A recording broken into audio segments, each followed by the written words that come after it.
Sweet, I think it's good.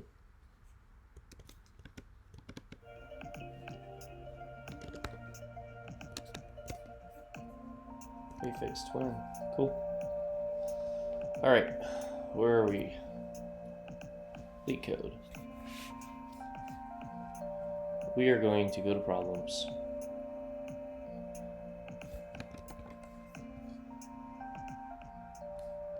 Folks, if I can't... Let me get the sound better. 1 second. If I can't solve a problem today, I'm just going to put it in a bag or a basket, and I'll solve it some other day. I'll have a to-do box. Let me get some headphones.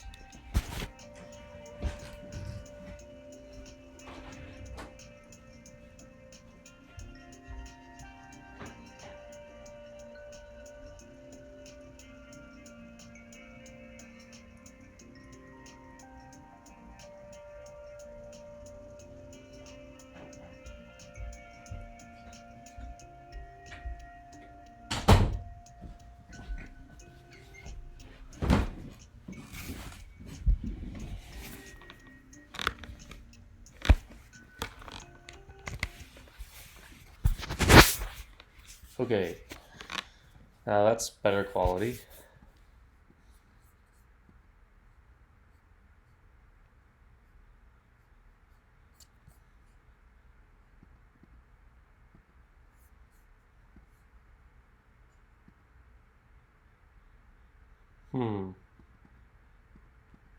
Why is it disabled? Why can't I get the desktop audio? What the fuck?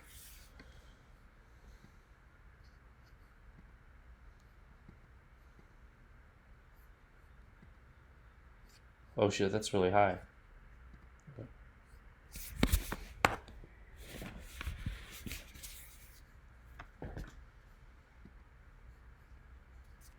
I don't need that much.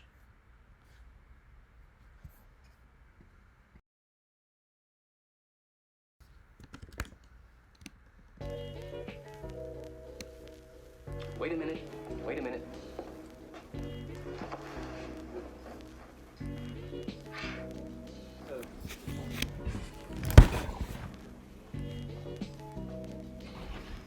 You know, this is, excuse me, a damn fine cup of coffee.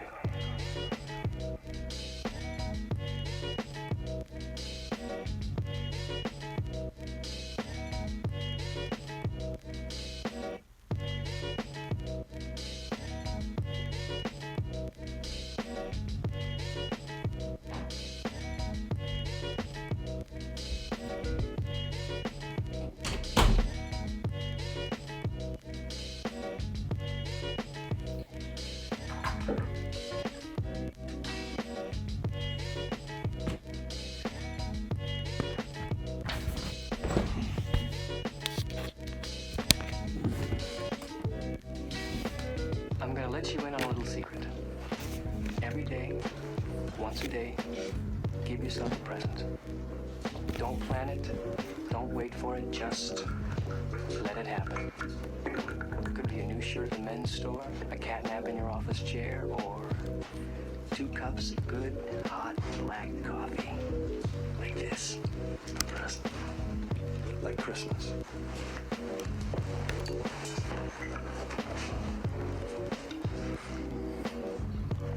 Oh, man, that is the spot.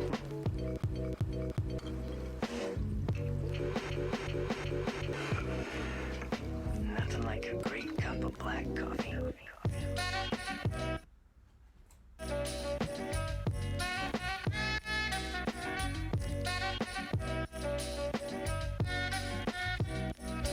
Okay, I think that's better.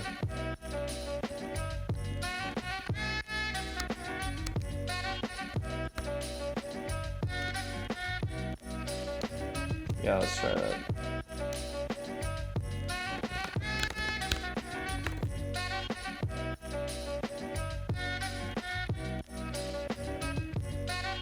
Oops.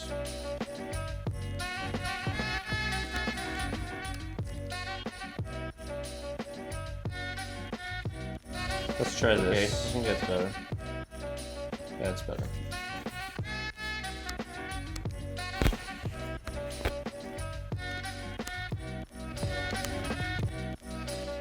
Alright, we're good. Turn the sound down a little bit. We're good to go.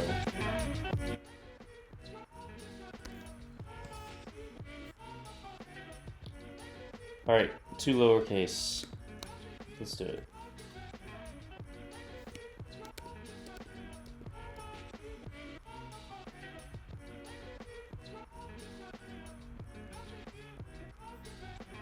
This is ridiculous.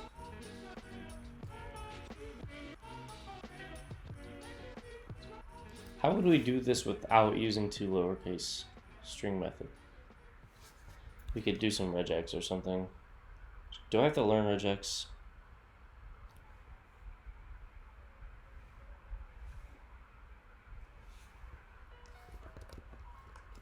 Learn. Type here what I'm doing here.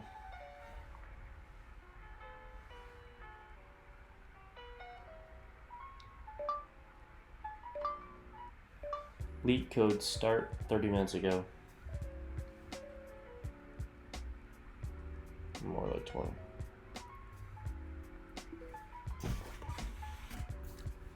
Learn regex.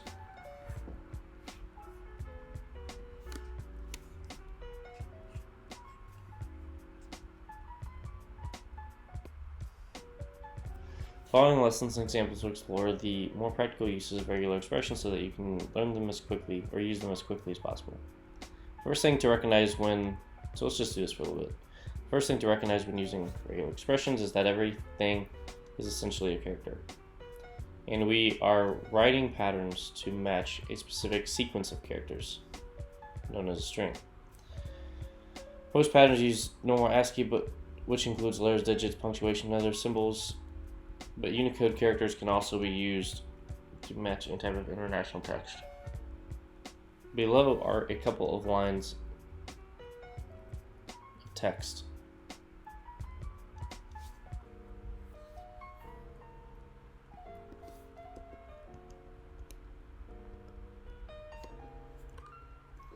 Okay, right, we want the ones that start with ABC.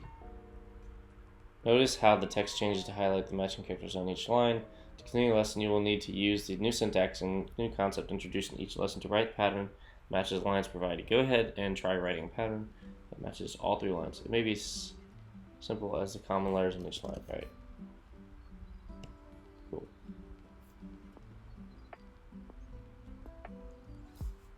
So now we want the one that contains 1, 2, 3. Okay.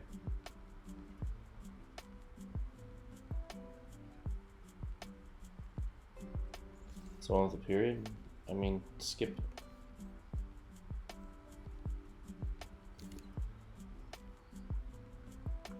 Okay. With regular expressions, you are matching the Joker is a wild card and can represent any card in the deck. With regular expressions, you are often matching pieces of text that you don't know the exact contents of, other than the fact they share some common pattern or structure, i.e. phone numbers or zip codes. Similarly, there's a wild card represented by the dot meta character and can match any single character. Oh. Interesting. Interesting. So if I do 8.6, it matches that one. It's like a literal dot.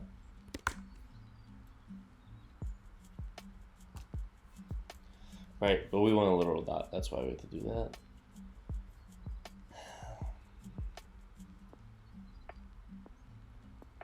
The dot meta character from the last lesson is pretty powerful, but sometimes too powerful. If we are matching phone numbers, for example, we don't want to validate the letters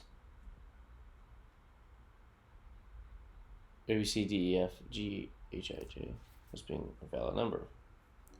There's a method for matching specific characters.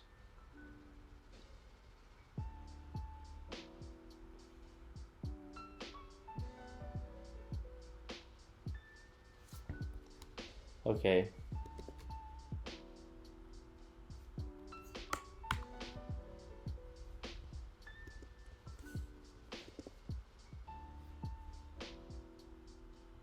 I want to skip those.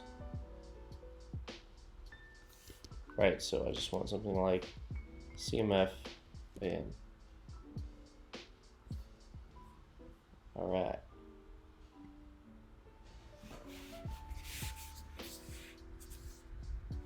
In some cases, am I streaming?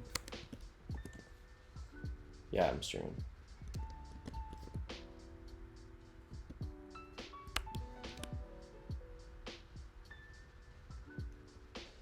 Okay.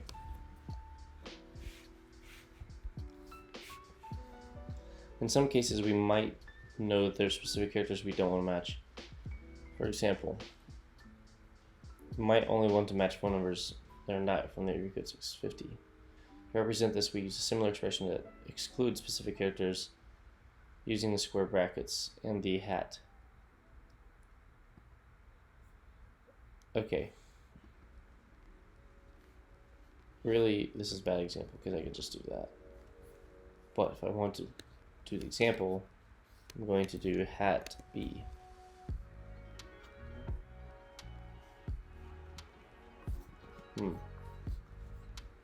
Yes. We just learned how to create a pattern that matches or excludes specific characters, but what if we want to match a character that can be a sequential range characters and a sequential range characters? Do we have the choice to list them out? So I'll try solving this without it. Bring this closer to me.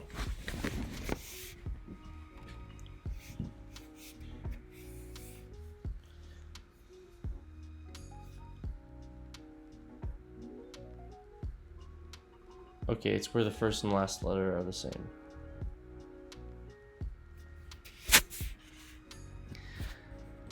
There's a shorthand for matching a character in a list of sequential characters by using the dash to indicate the character range. For example, the pattern 0 through 6 will only match a single digit 0 to 6. Oh, wait. Can we just do this?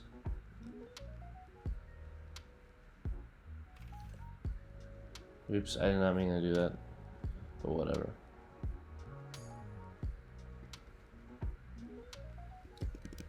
Dude, these examples are not that challenging because they're not constructed well. Whatever.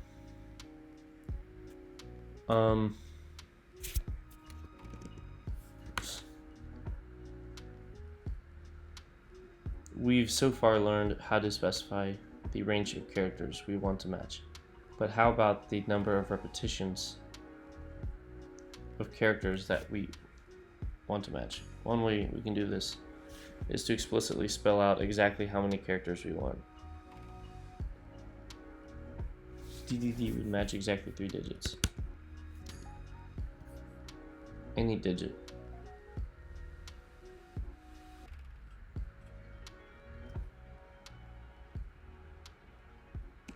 Any character.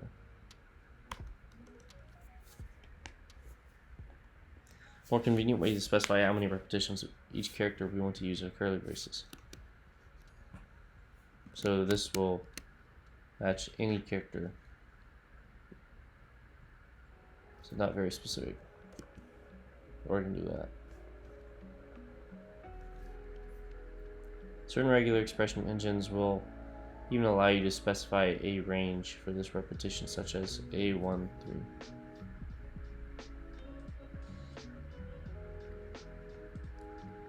Wait, what? Certain regular will match the A character no more than 3 times, but no less than once. Oh, I see. So that would not work. A3, because we need a minimum of 2. So we could say 5.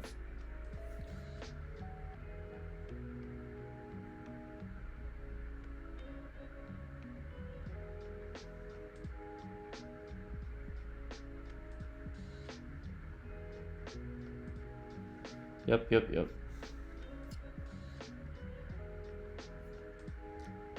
A powerful concept in regular expressions is the ability to match any arbitrary number of characters. For example, imagine that you wrote a form that has a donation field that would take a numerical value in dollars. A wealthy user may drop by and donate 25 grand, while a normal user might drop 25. One way to express such patterns would be to use what is known as the clean star and clean plus, cleanie, which essentially represents 0 or more, or 1 or more of the character that it follows. It always follows a character or group.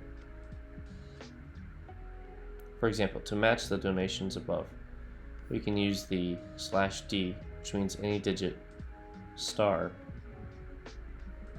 to match any number of digits. The tighter regular expression would be d plus. Wait a minute. Dot star. Dot plus.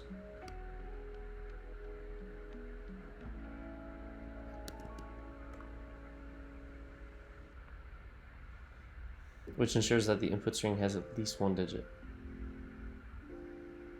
Oh, I see.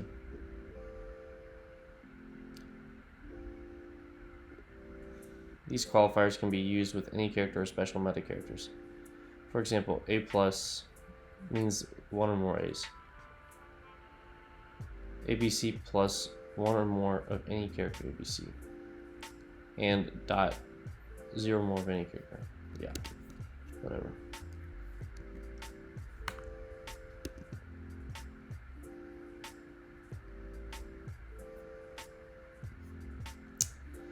Characters optional.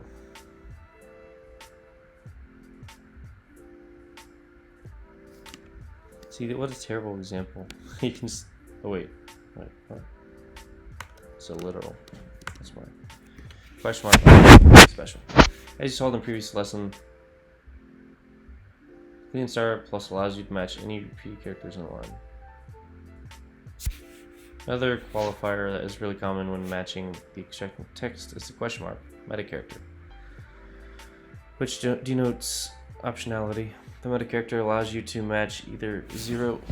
Oh man, my neck's getting stiff sitting like this. Either 0 or 1 of the preceding character or group. For example, the pattern ABC will match the string ABC or AC because the B is optional. But we just want to escape it now.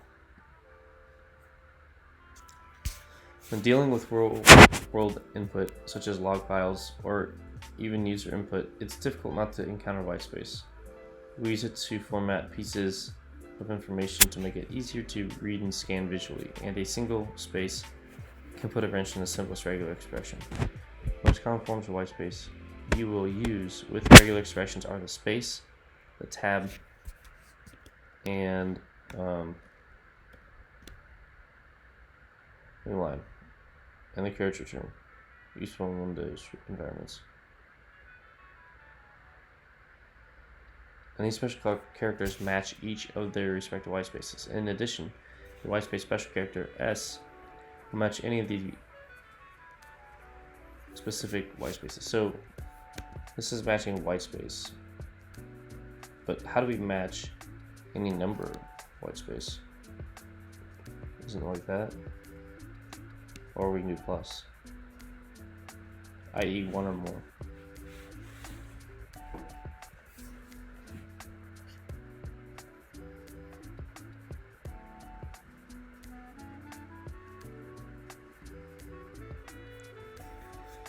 So far, we've been writing regular expressions that partially match pieces across all text. Sometimes this isn't desirable. Imagine we want to match the word success in a log file. We certainly don't want to match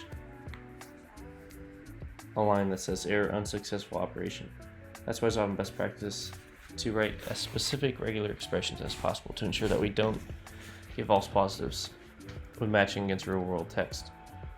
One way to tighten patterns is to define a pattern that describes both the start and the end of the line using the special hat and $ meta characters. In the example above, we can use the hat success to match only a line that begins with the word success.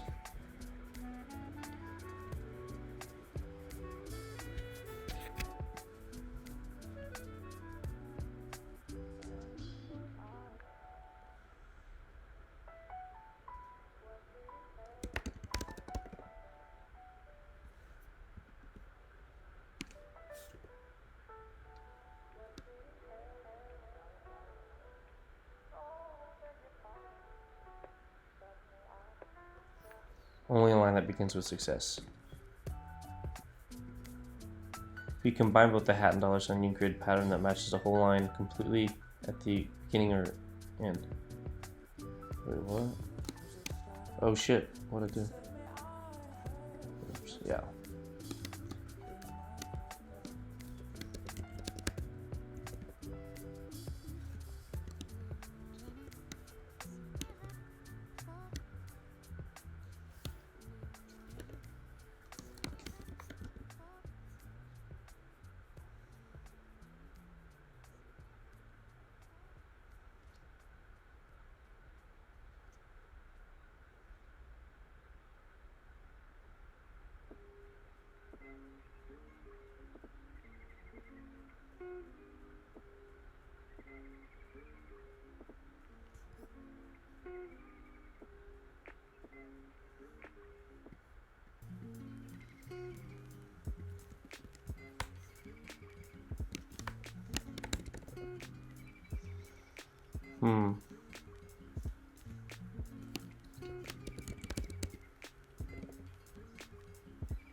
I don't know what the dollar sign does, dude.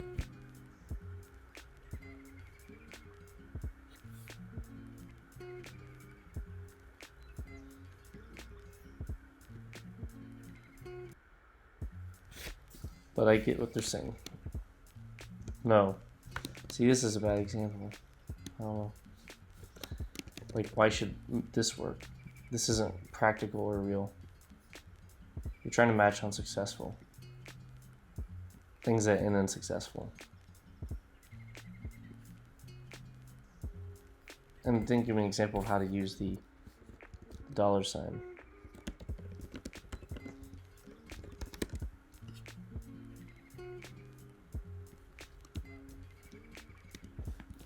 It matches the end of the line, so I just do that.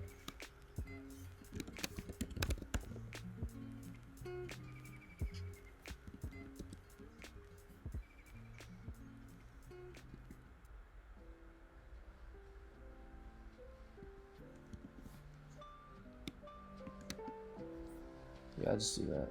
Oh well. Ow, man.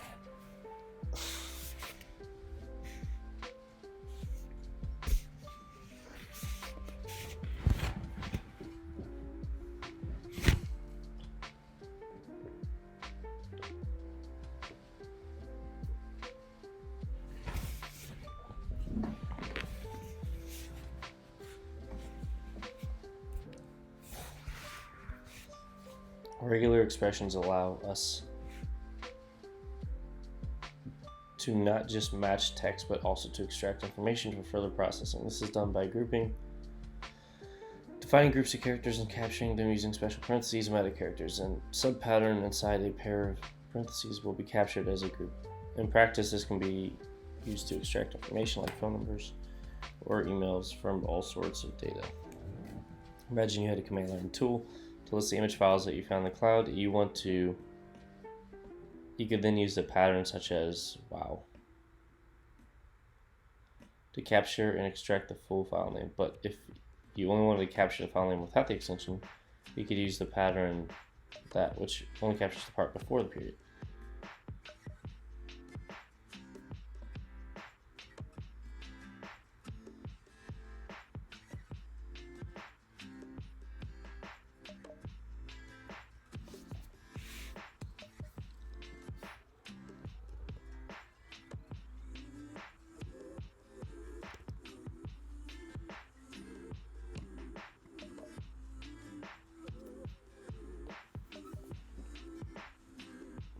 So what is this doing?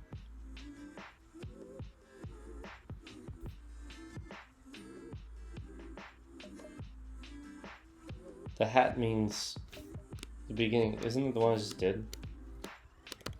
Oops. Yeah. Means any beginning, any end.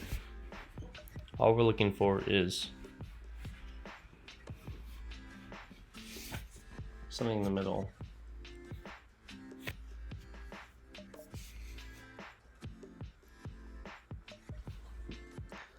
This means there's one or more digits.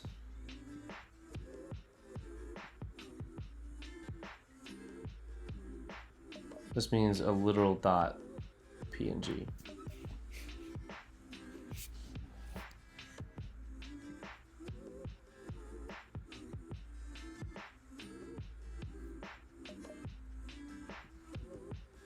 So I'm gonna just write this.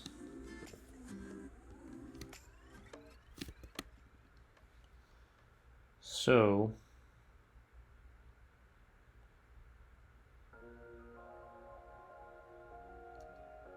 we want something that like ends in PDF, right?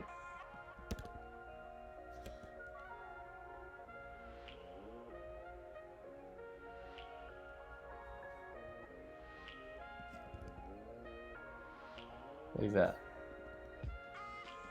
So why do we need this?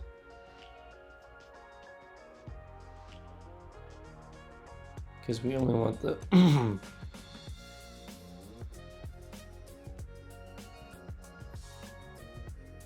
we only want the stuff inside. What's IMG?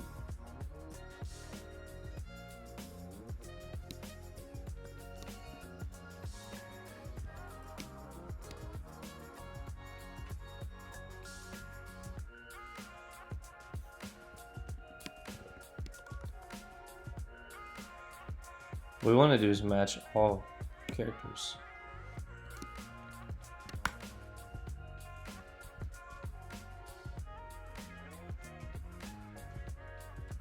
But how do we do this?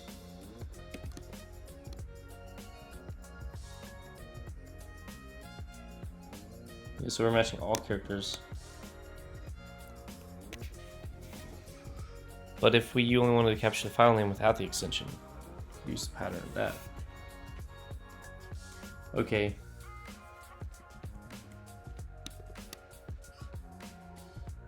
Cool.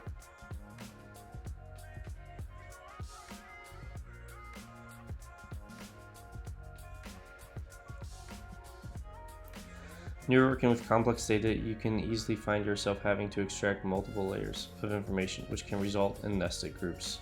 Generally, the results of the captured groups are in order, which they are defined in order by open parentheses. So capturing the file names of all image files, you have in a list. If each of these image files has a sequential picture and number in the file name, you can extract both the file name and picture number using the same pattern by writing an expression like blah blah blah.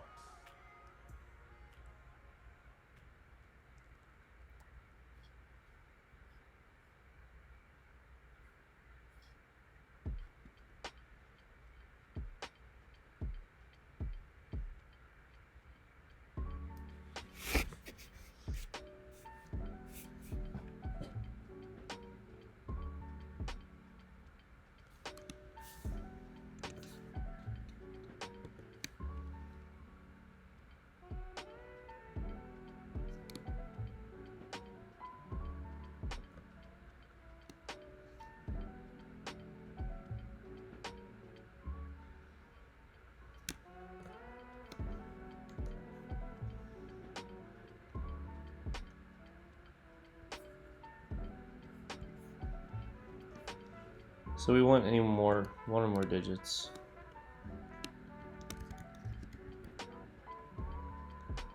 That's that.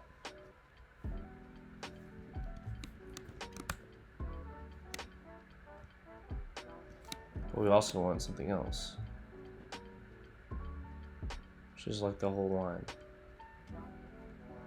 So like that. Wait, what?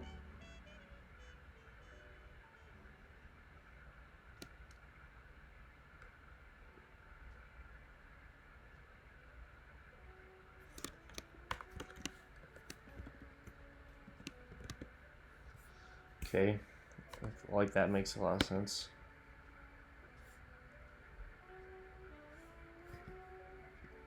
I don't even know what I just did.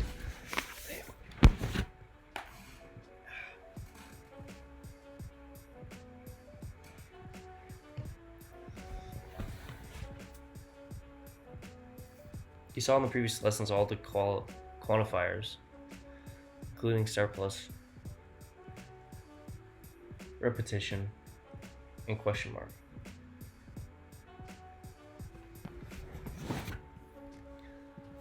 Did I see repetition? I don't know about that.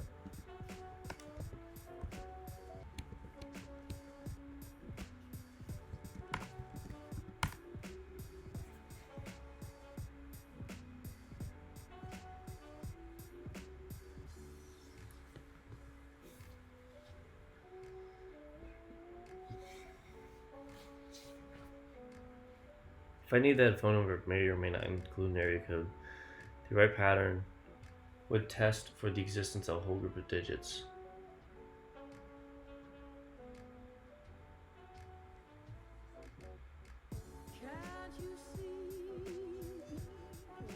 That makes sense.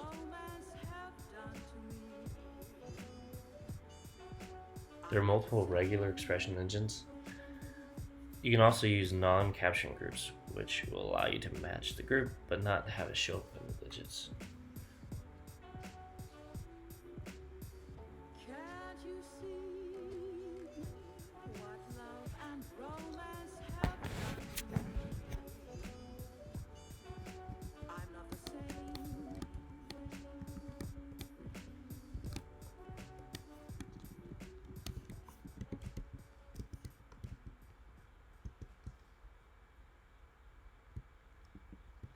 So to do capture groups, we need, and this is where I get confused.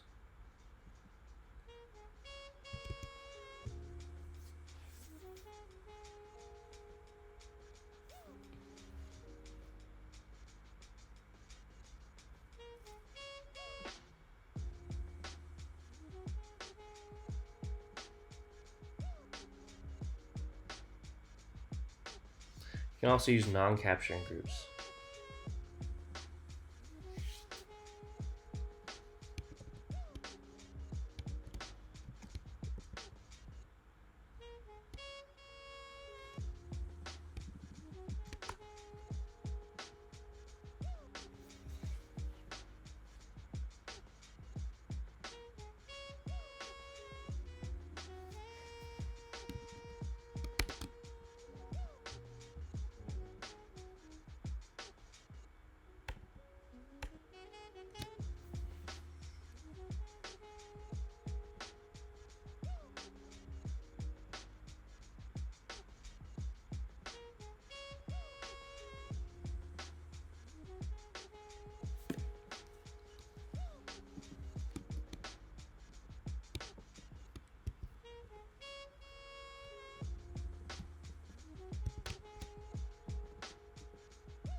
Yeah, I want to capture a subgroup, right? Like what?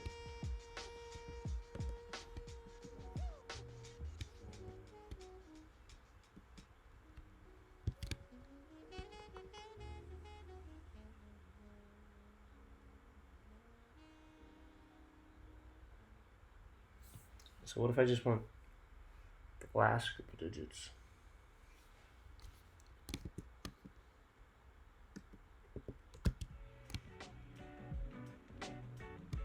Get all digits.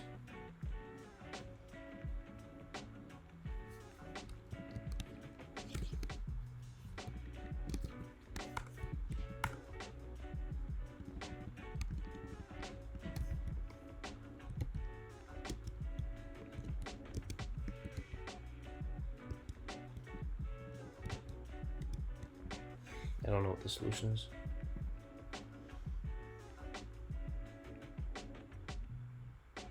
Oh, okay.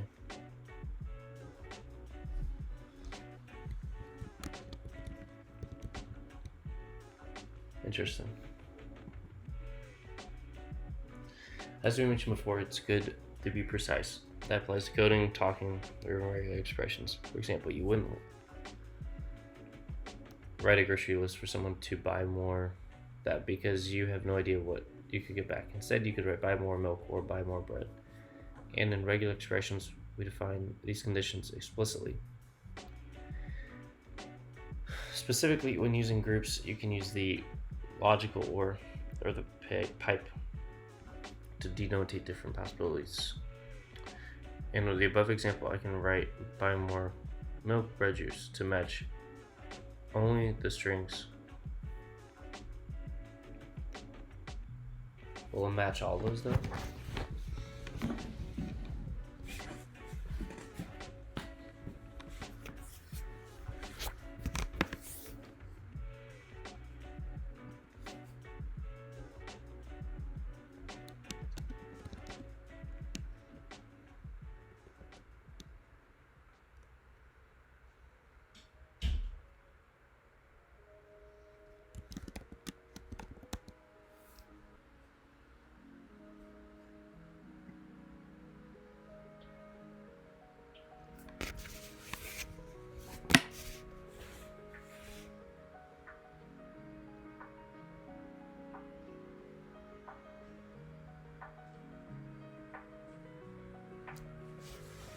Okay, you've already read or learned the most common meta characters: digits, white space, alphanumeric letters and digits using W.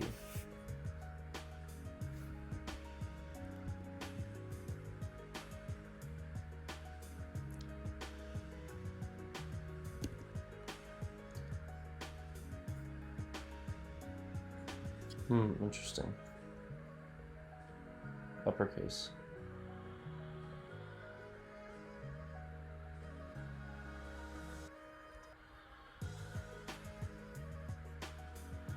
Additionally, there's a special meta character B, which matches the boundary between a word and a non-word. It's most useful for capturing entire words.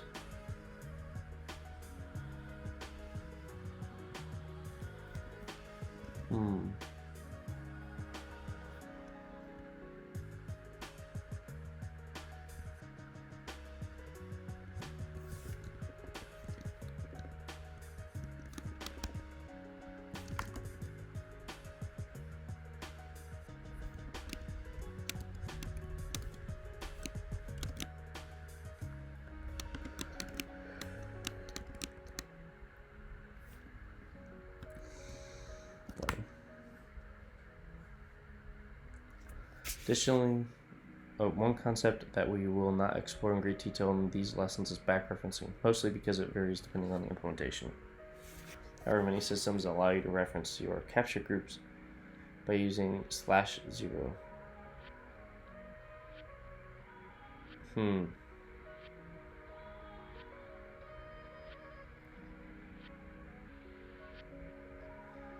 The lower number of different strings, try out the different types of meta characters or anything else we learned in the previous lessons.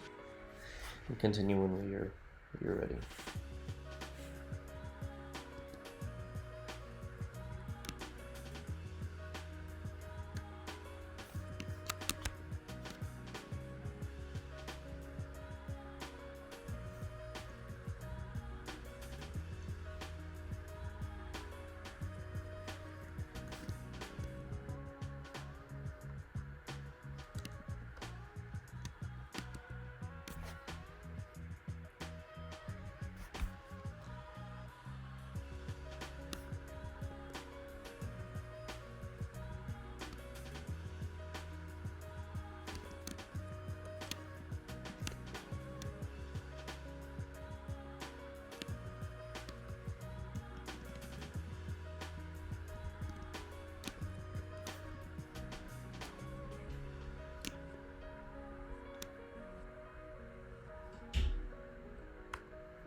So he's okay.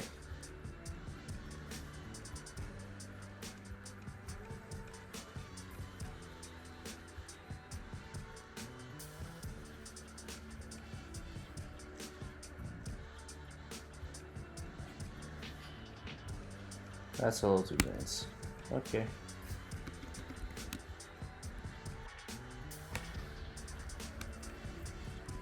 Whatever, let's go back to this. 2 lowercase.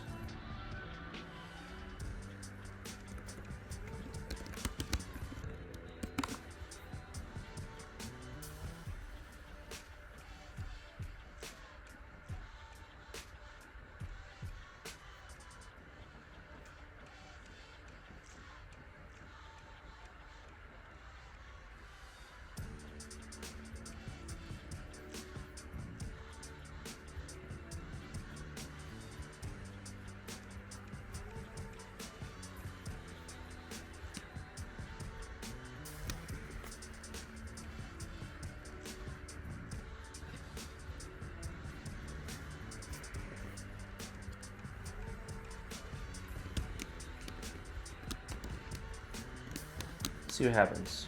Every place.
So that just took the first one I found and replaced it with the Z. Like what?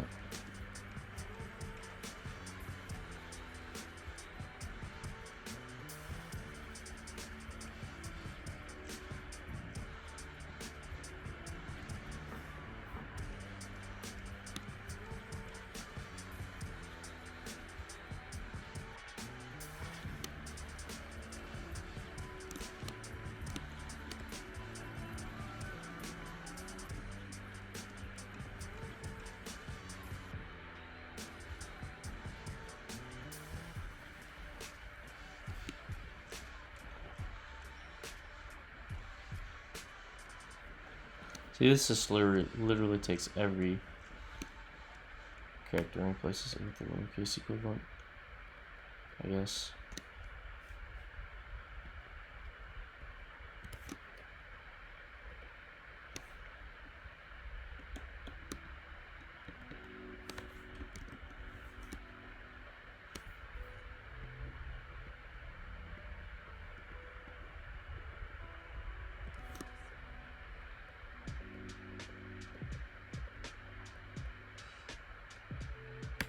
Where was I? What the hell?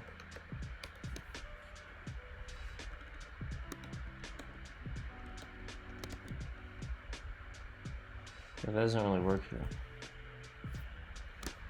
This is dumb.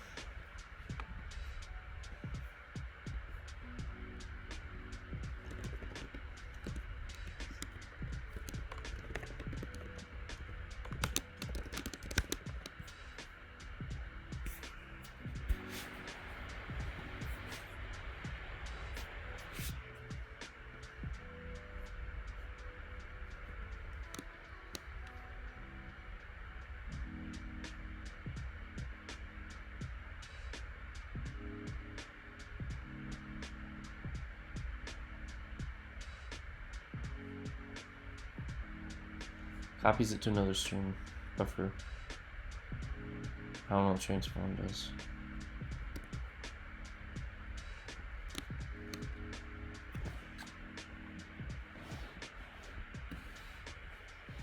What the hell? Char forward.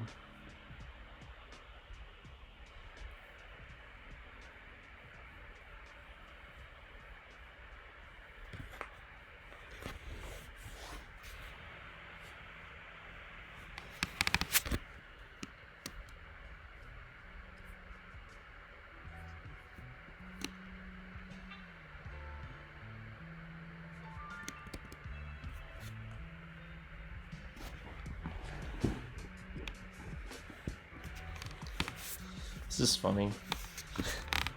All these imperative solutions. I mean, what's the point, I guess?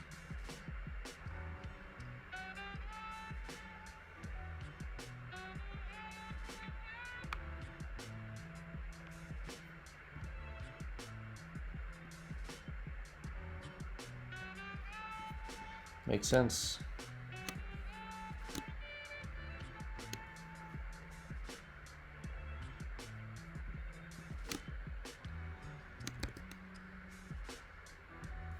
Oh, there you go.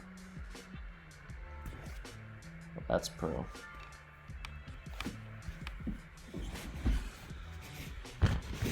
Can't do this anymore.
Hey Google, kannst du die Licht einmachen? Okay, ich schalte 4 Lampen ein.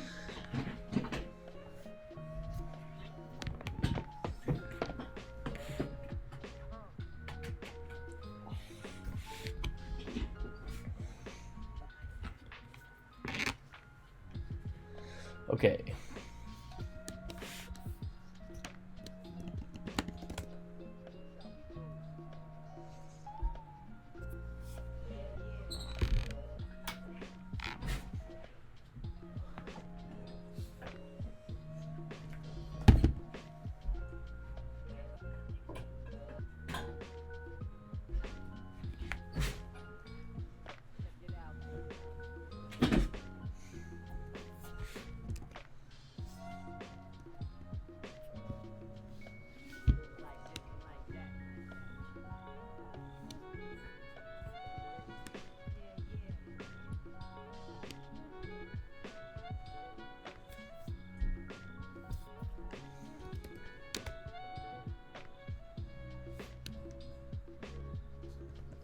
How does to lowercase work JavaScript? I mean, I wonder what it does.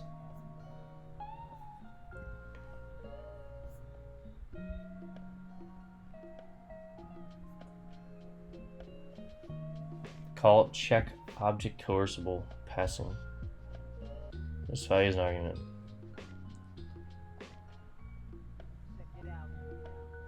Let S be the result of toString, giving it this value as its argument.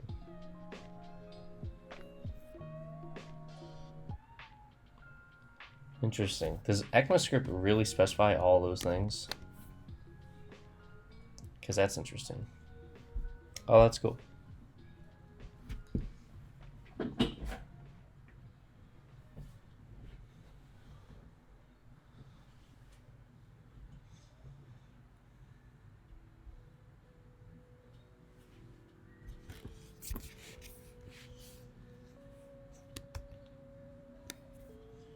That's cool. Might keep that open. That's ES5 though.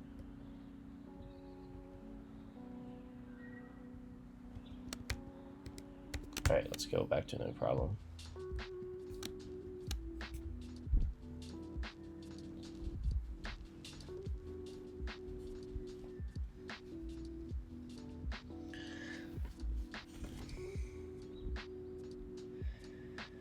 Okay, looks like we have some database.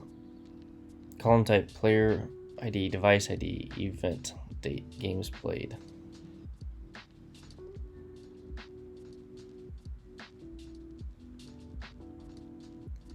Player ID, event date is the primary key of this table.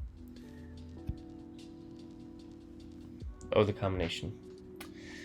This table shows the activity of players of some game, maybe like Fortnite.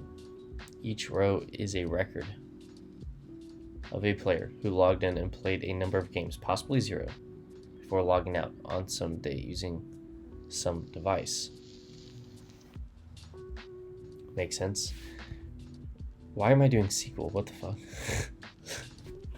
Yikes. Okay. I don't know how I got here, but I might as well just do it. Write a SQL query that reports the first login date for each player. Oh, hell no.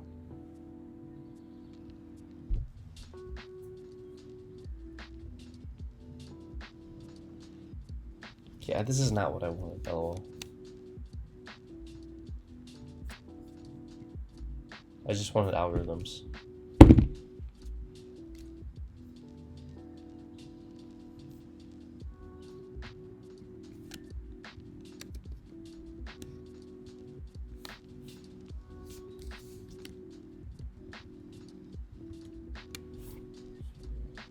International Morse code defines a standard encoding. Each layer is a mapped series of dots and dashes. S follows A matches to that, B matches to that, and so on. For convenience, a full table of the English alphabet is given below.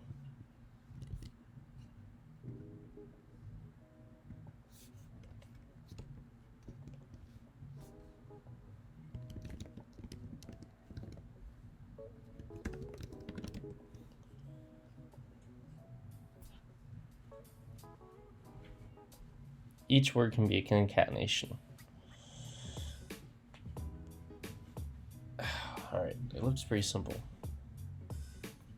So obviously what we want to do is outside here, we want to create a map.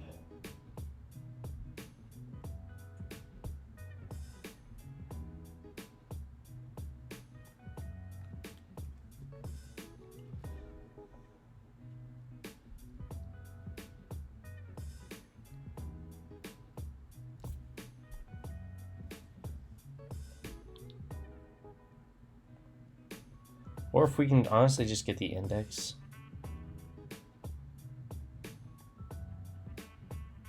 I wonder if that's possible in JavaScript. To get the index of a character from its char code.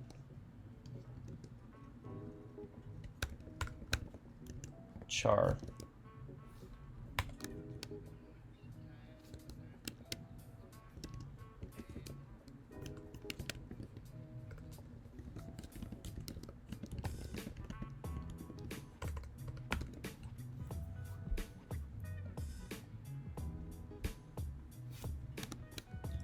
char code at.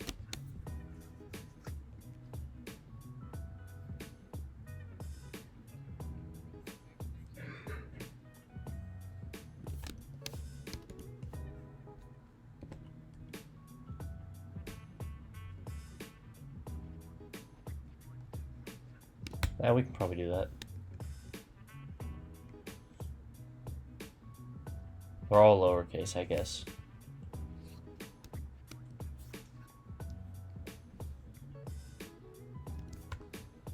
So, and they're in order, so we can simply do this without having to translate anything. Okay, so let's see here. Hopefully there's no uppercase letters though.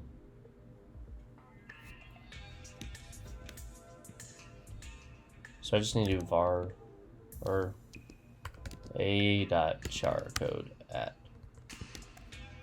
0.97. So 97 minus, or we'll have to change everything by 97.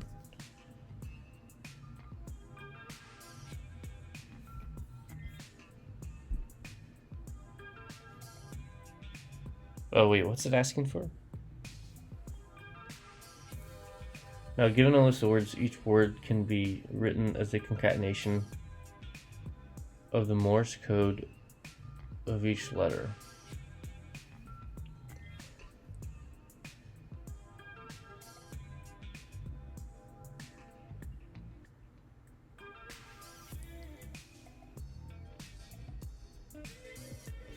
Okay, wait, what? Return the number of different transformations among all the words that we have.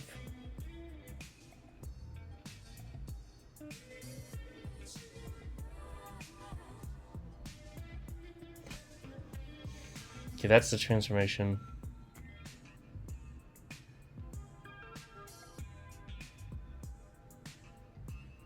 Oh, interesting. Okay.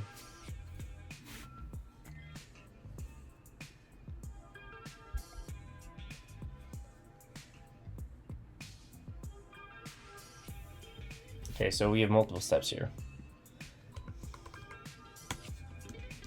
Convert word to Morse.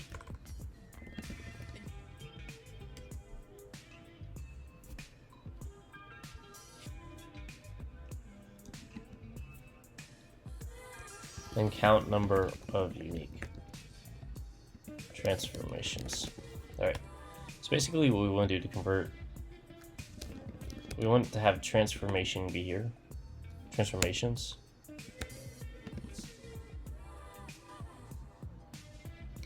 And we're basically going to map or reduce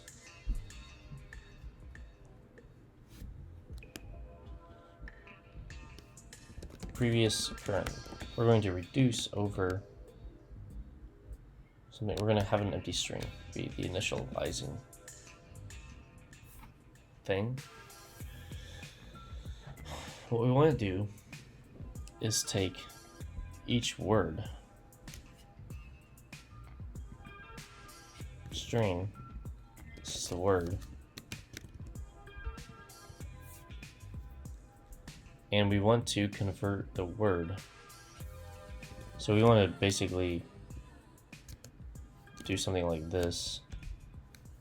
Starts with the string and it tacks on the word, but the word as it is converted.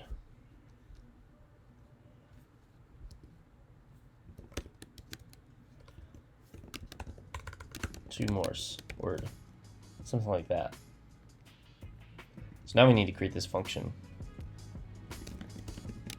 This function that takes in the word, which is a string, or just a string, whatever, a sequence of characters. Well, we're kind of thinking that's a word, because we might deal with strings differently, to be honest.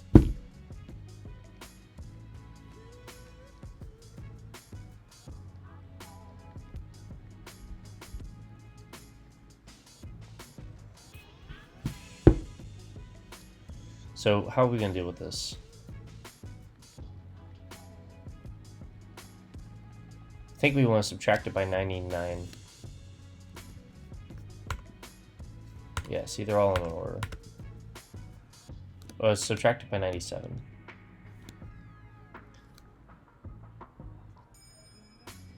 Can we iterate over a word easily?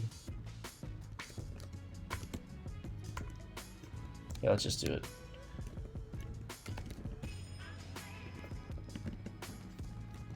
What we want to do is for const letter of word.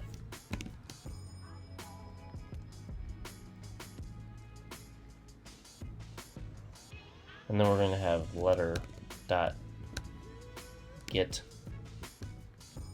char code at. Just copy that. Add 0. Minus 97.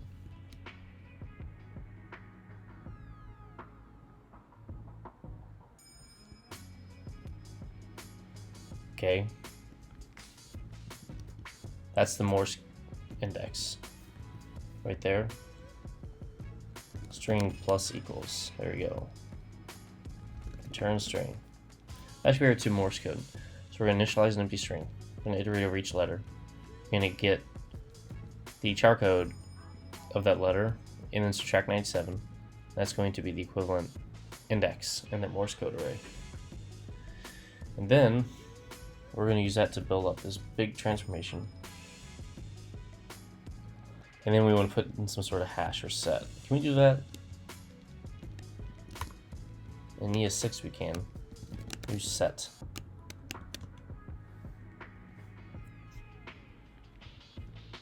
Can you do this?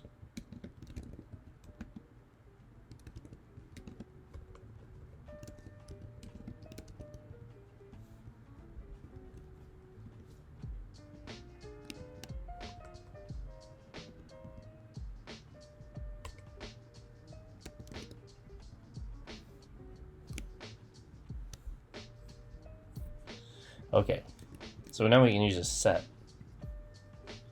after we reduce it.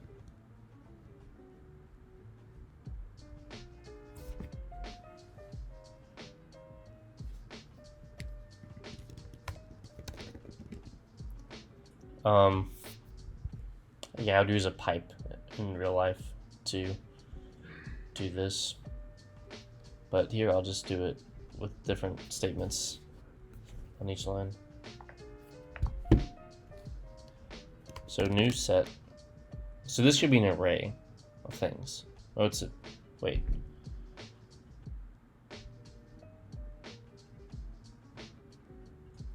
Hang on.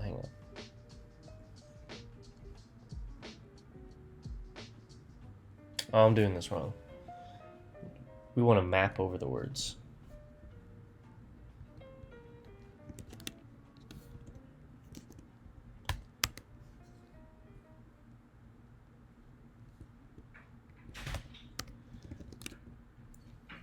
And then for each word,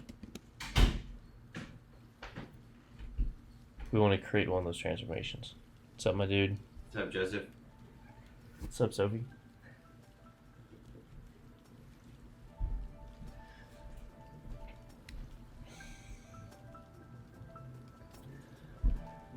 So for each word, we want to transform it to Morse code.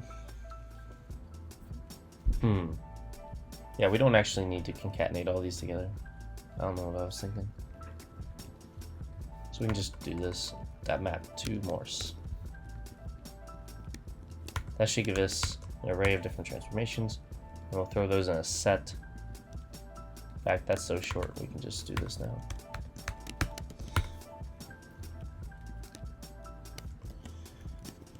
So return new set dot size.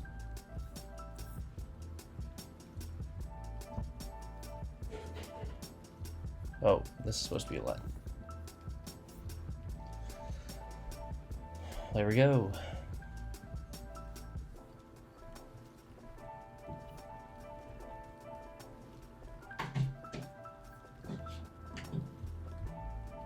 Faster than 12.24% of JavaScript online submission. That's terrible.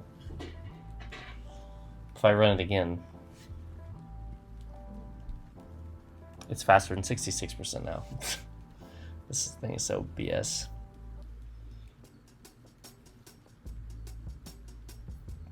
I wonder if there's a similar Python API here. Python get char code of letter or of a character.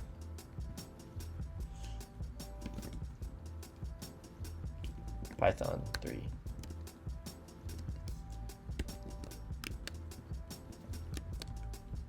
Oops, what was it doing? CHR.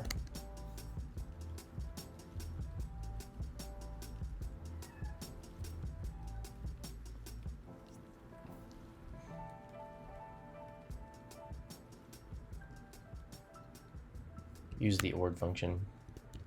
That's probably what I would do. How do you create a set? We might as well do this in Python for the practice.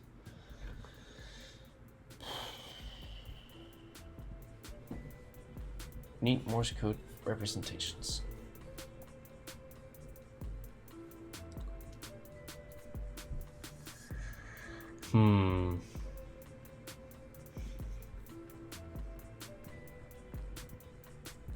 We do want this array no matter what.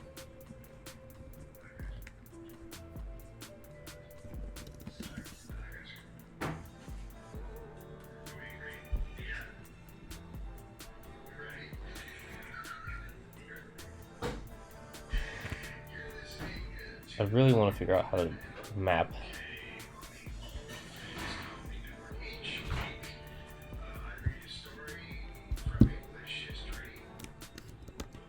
So let's take these list of strings, map over each letter, or we need to map over the word. How do we map in Python? Map in Python.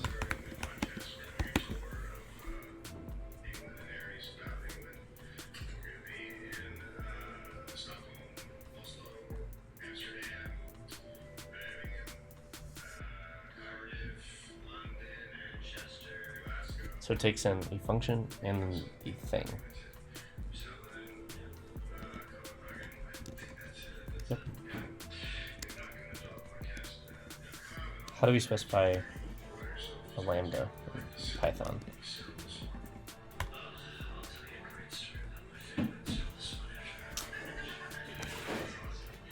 Let's try this out.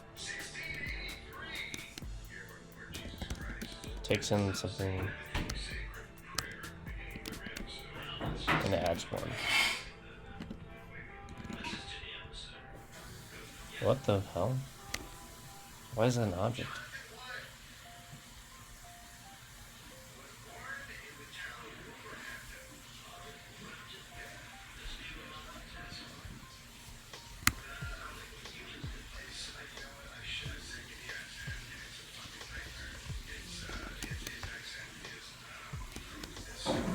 I don't know what that's supposed to. What's wrong with that?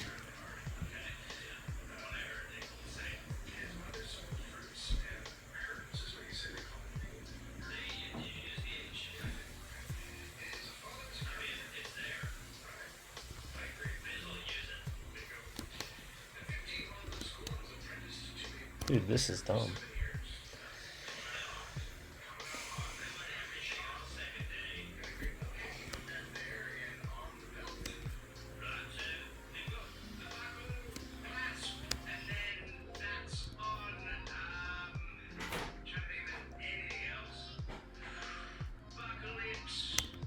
Oh, I have to wrap it in a list? That's dumb. I don't know why that is.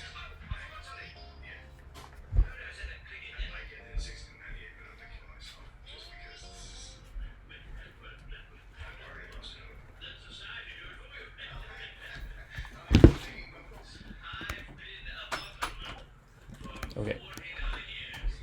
So getting back to this, we want to map over the words. Oh shit. Okay.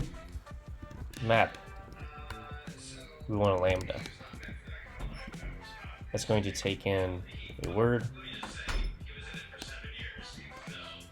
We're going to pass in words, but it's going to take in a word. And it's going to return a function. or it's going to take in a function that takes in a word and returns this. So we need the chart representation of each letter. We'll just create a separate function for that. Oh, are you using your regular webcam? Maybe. I was like, where's the camera? Where's the microphone? Oh no, yeah, I'm so tired of dealing with that stupid PC, and Yeah. I'm just like using this for now. Okay, so 2 more. I'm gonna create a function which takes in a word and does basically the same thing. Well, actually, we can map over strings. Can we do that? Let's check it out.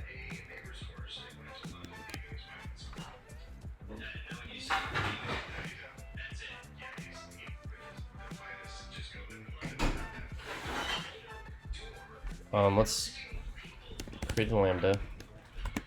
It takes in a character. Let's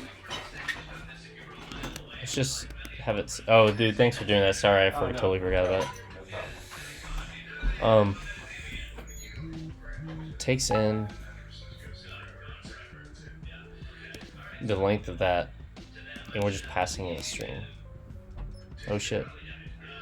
Yeah, but what's the result? God damn it. Trapping a string. Nope. Is my podcast too loud? No. Okay. I didn't want to interrupt you. Nah, dude. You're cool.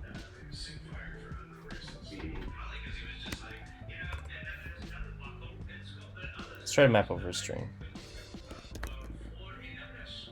Map over characters and string. Python. Hey.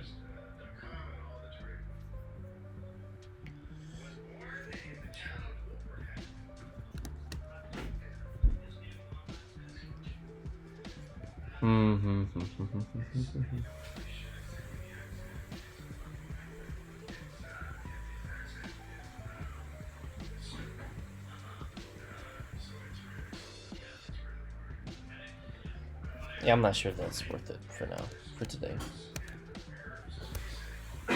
So we'll just have a function that goes for letter and word.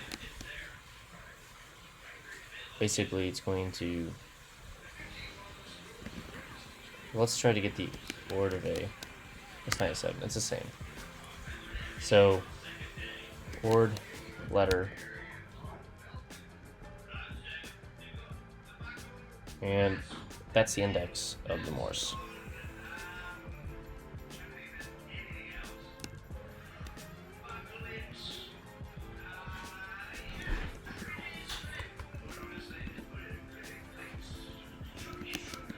Ret plus equals return ret. Except we want to subtract 97 from that word.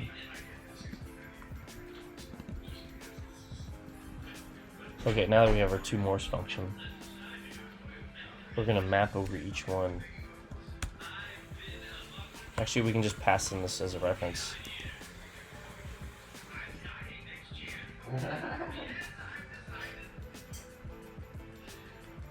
And then we're going to put those in a set.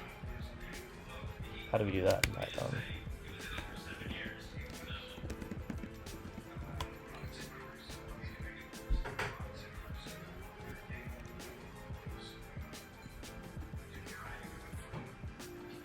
Oh, sweet. Python makes it easy. So we can just do 1, 2, 3, 2. There we go. How do we set that size? Or length, maybe?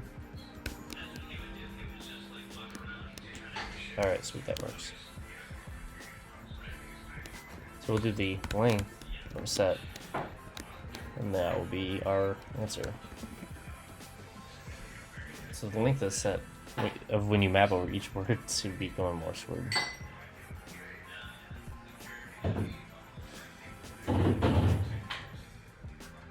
And that works.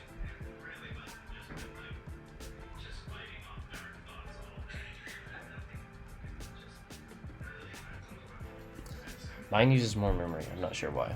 Let's look at other solutions.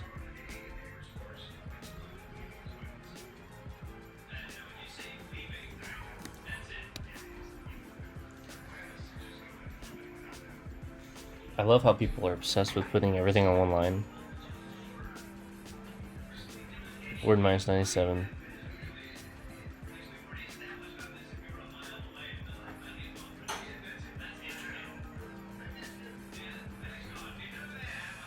Essentially the same, but I think mine's better because it defines the transformation array outside.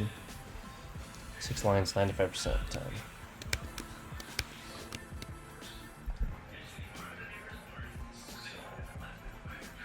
So Morse letters, Morse dictionary. Yeah, you could do that.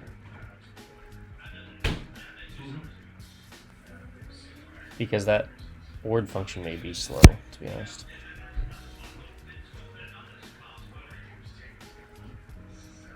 But he's doing the length of set anyways, so it's basically the same thing otherwise.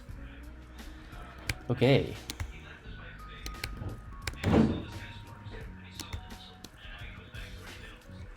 Remove outermost parentheses.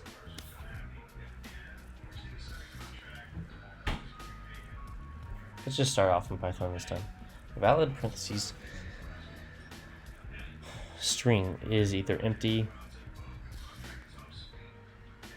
or the A wrapped in parentheses, or A plus B, where A and B are valid parentheses strings, and plus represents a string concatenation. Jesus.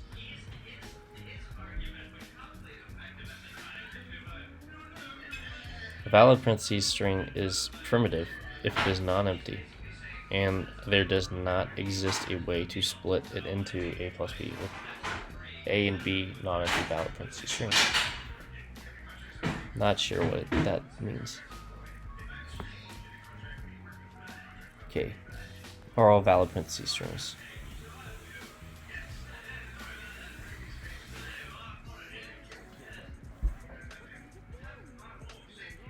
A valid parentheses string S is primitive. So here we define what a valid parentheses string is. And here we're defining what primitive means. If it is non-empty, and there does not exist a way to split it into S equals A plus B.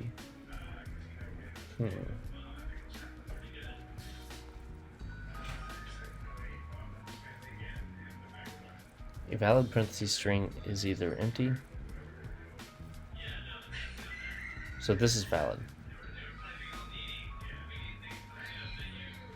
or A plus B, where A and B are valid parentheses strings.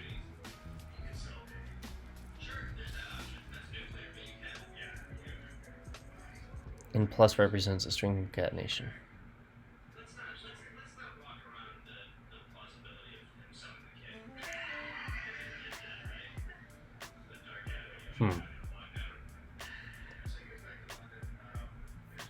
And there does not exist a way to split it into S equals A plus B. I don't know what that means. That part makes no sense to me. Split into A plus B with A and B non-empty valid parentheses strings. Given a valid parentheses string S, consider its primitive decomposition.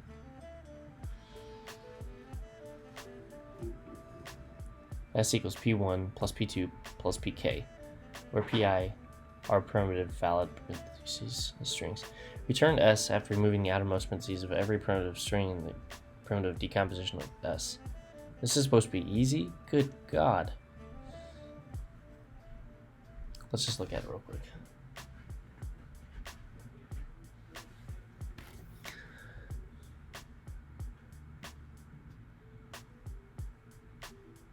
The input string with primitive decomposition. So after removing the outer parentheses of each part,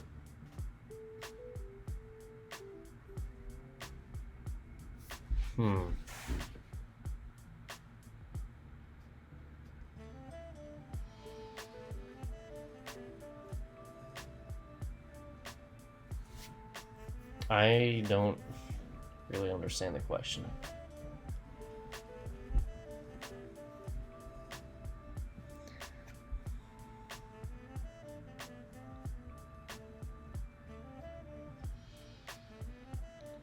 The input string is this. With primitive decomposition, after moving the outer parentheses of each part, this is empty string plus empty string. So it's finding parts and then removing the outer parentheses. So this has one part, and it removes the outer parentheses. This has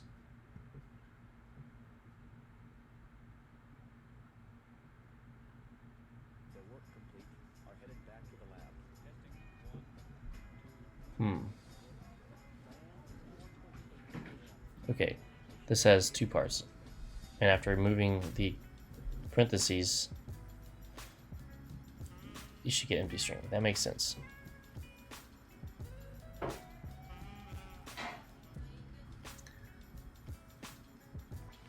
That's one part. That's a single part. It's a single part. Okay, I think I get it. So, what's the technique to do this?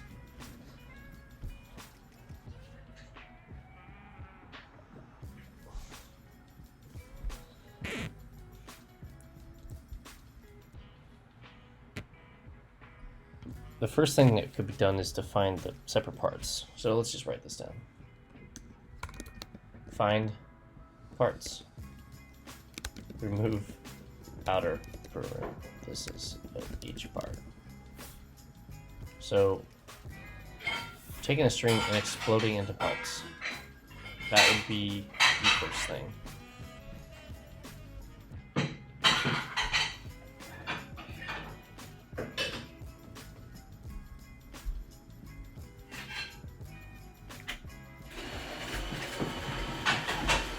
Oh shit. Hey.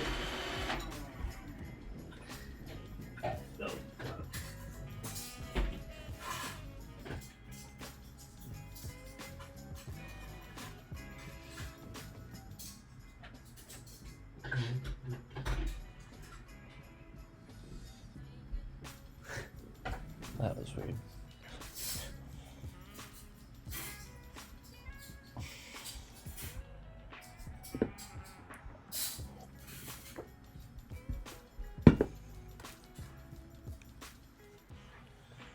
So, do we have to scan the entire line then?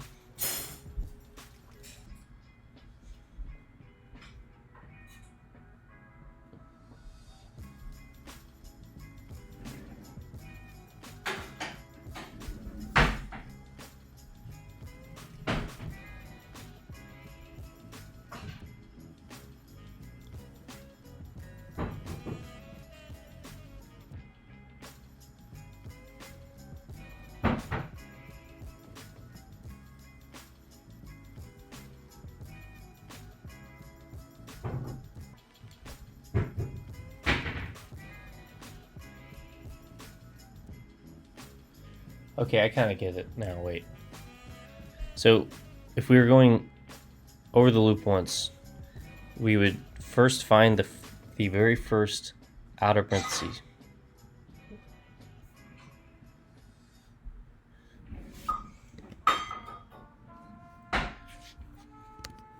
The first outer parentheses, and then we look for the matching one, which isn't going to happen until here.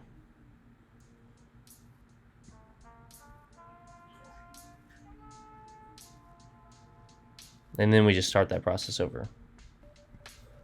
So we should only have to iterate over this thing once. So we don't really need to do this.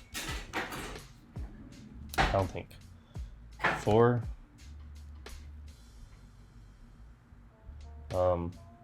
char and s. Okay, we need some sort of number q. So each time we add something similar, we need to increase the number, and each time we get rid of one, we need to decrease it. So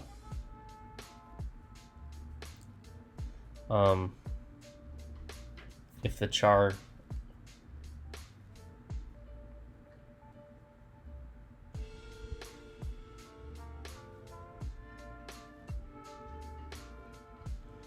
final string, let's initialize an empty string.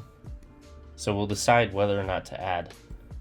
we're gonna loop over this thing and decide whether or not to add it to this final string. This is basically what I'm thinking at this point.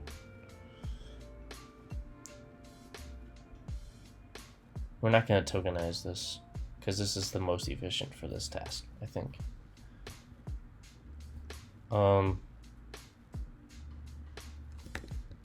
Heap, I don't know what to call this. It's like a stack or queue heap or a I don't know. Wait, basic computer science data structures.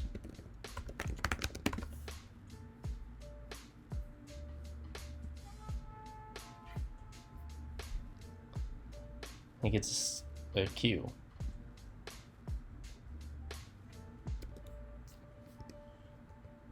Q equals 0. Let's just say this is not really a queue, but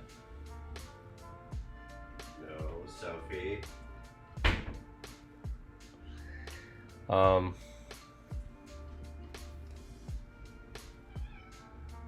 Basically, if char equals this,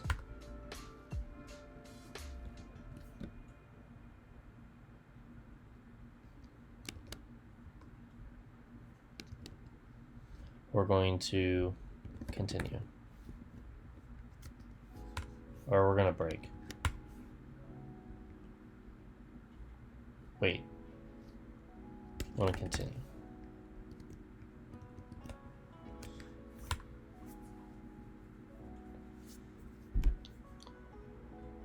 And we're going to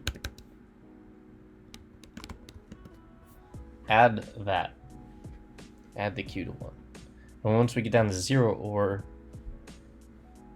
oh, okay, I get this. Okay. And then we're going to final string plus equals. See, we're not going to plus equals char. We don't want to do that though.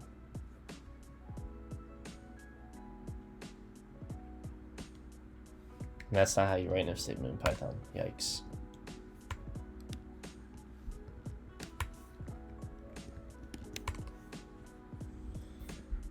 Okay.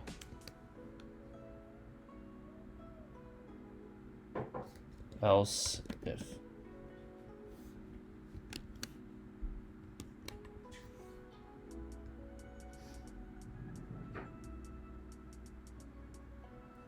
We're gonna write another if statement down here.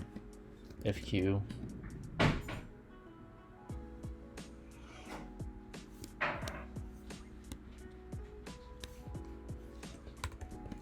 so if the q is greater than 0, we're going to add the char. It's only when it's 0 that we don't want to add it.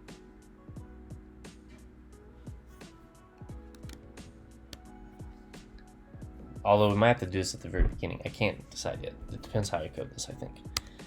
So if it equals that, q plus 1. Else, if it's equal to this,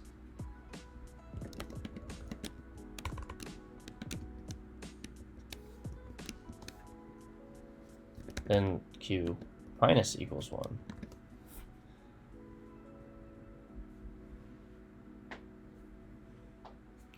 So the q is 0 first, but then it adds 1.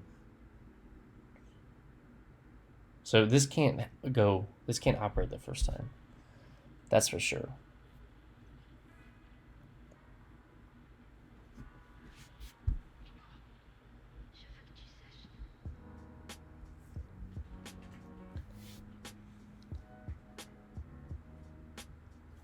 So we could solve that, sort of, by putting this up here.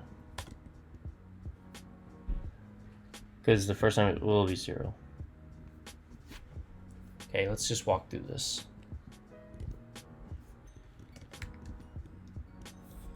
So the first one, it's 0, it doesn't add it.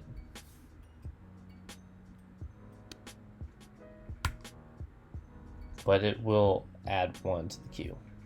And the second one, it'll be greater, so it'll keep it. And it'll add 1, so now we have 2. So now we have 1, We have 2, 1. Now we have 0.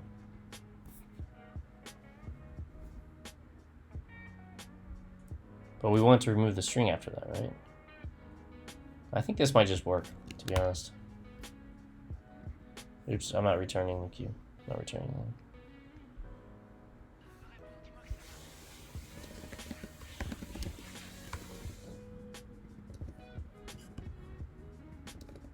Okay, what is wrong about Elif?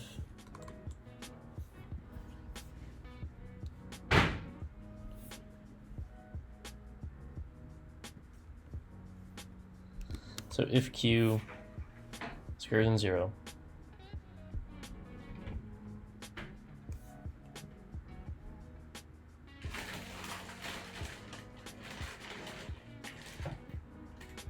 let's try that.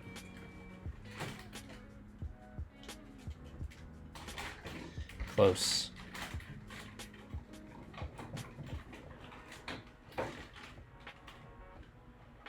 I kind of need to do this afterwards. Let me just try this.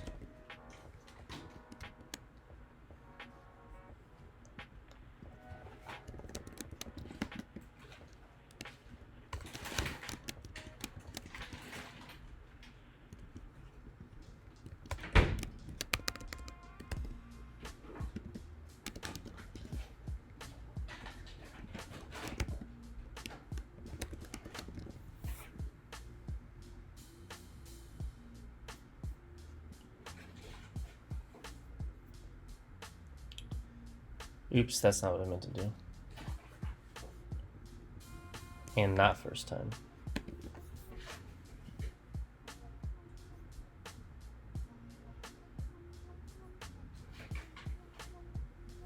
Well, that ain't working at all, but I feel like I'm onto something.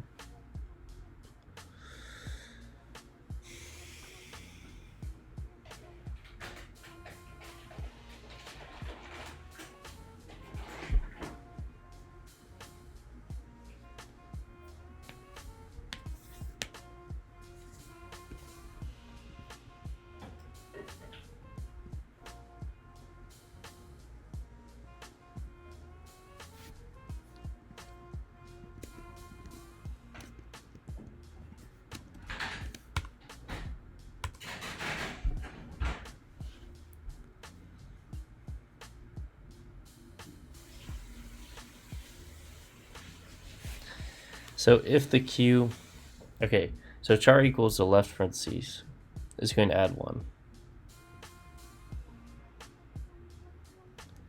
But it shouldn't add that to the Q.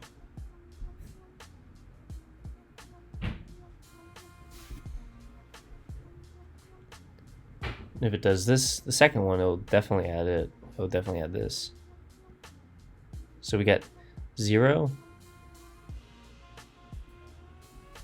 Technically it's 1 though.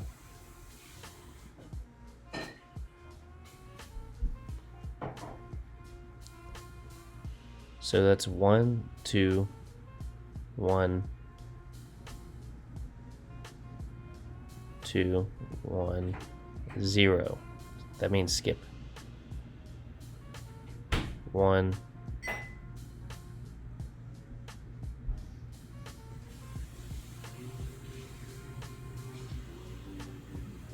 2. Really, let's just look at this first thing. So let's translate this into numbers. Basically 0, 1, or it's 1, 2, 1, 2, 1, 0, 1, 2, 1, 0.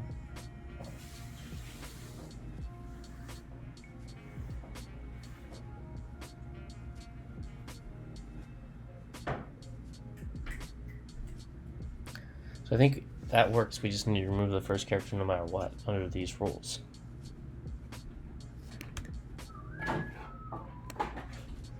Although it's not removing this one.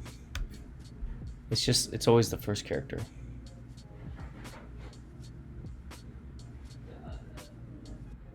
It's probably the first character after 0. So it's like last.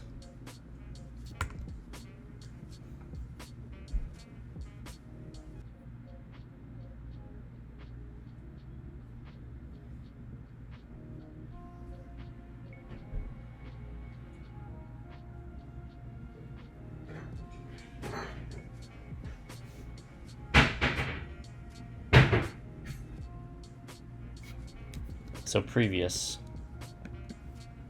equals 0.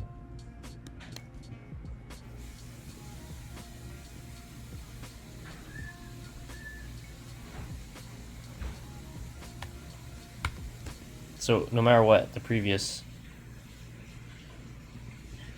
we set that to equal to the cube. Wait a minute. If the q is greater than 0 and previous was not 0. So now how do we assign this previous? First of all, the q is a 0. But after this, it may not be. We can do this operation, and then we can... Okay, good. So that'll probably work, maybe. Hey!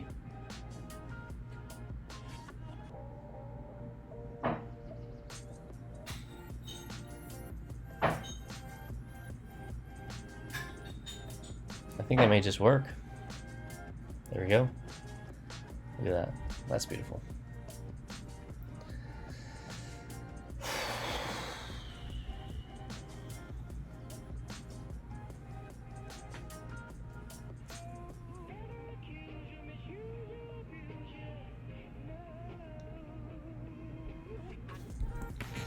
So how could we do with tokenizing?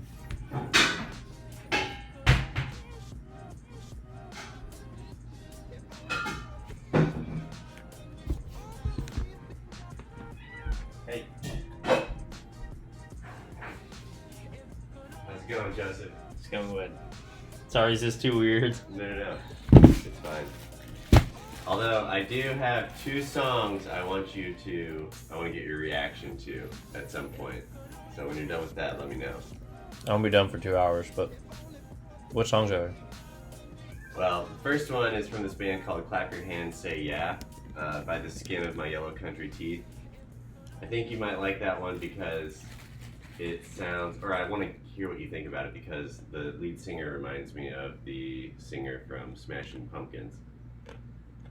And then the other one is a Sufjan Stevens song from the All Delighted People EP. It's called All Delighted People. And it's this huge, ridiculously overdramatic song that's just a bunch of variations on a theme.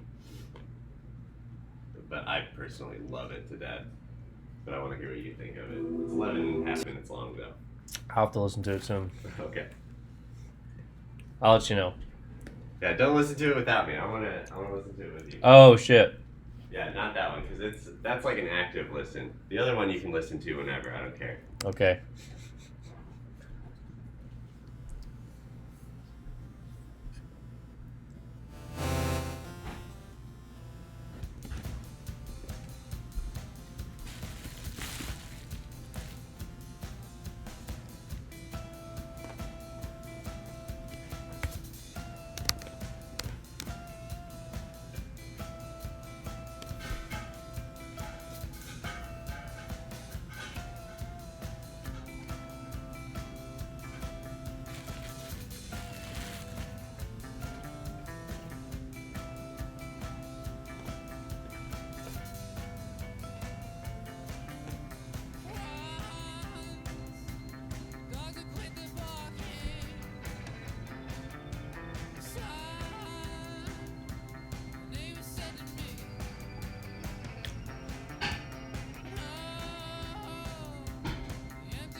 Seems too complicated.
So basically, it's adding a left to a stack.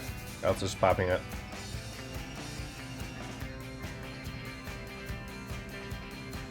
And if there's no stack, or I guess if it has no link, outer end.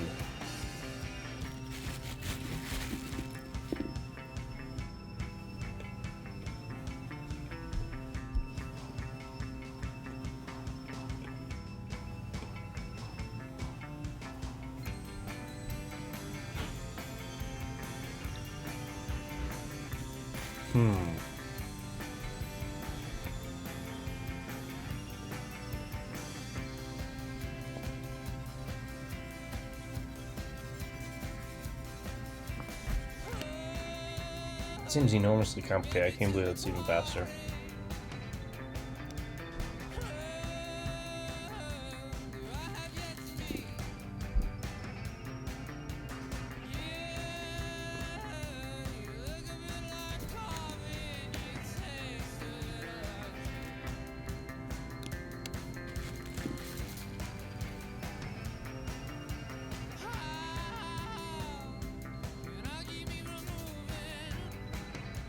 I do not know what that does.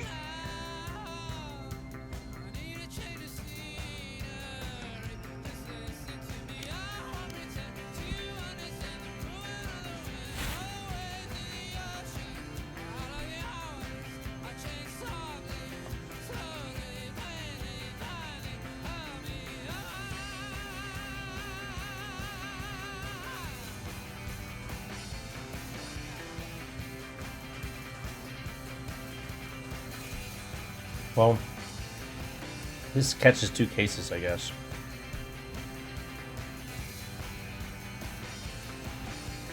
And that's basically what I did.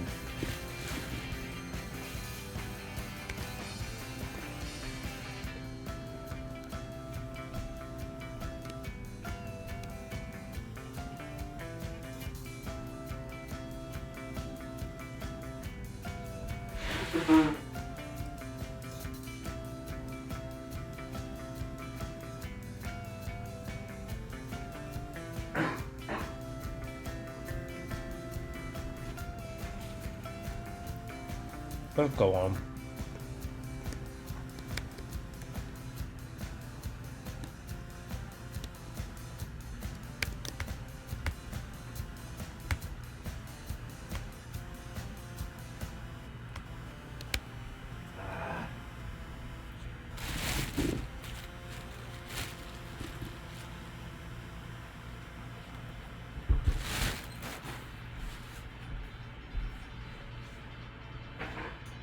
Fucking Valerie, goddammit. Told me she wanted to work the end of my bar shift tonight after like 9 o'clock after she gets off. And she said she can't do it. Well, that's unfortunate.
Yeah, this is Matt Sutton. He also plays on the New Orleans record and all the guitar work.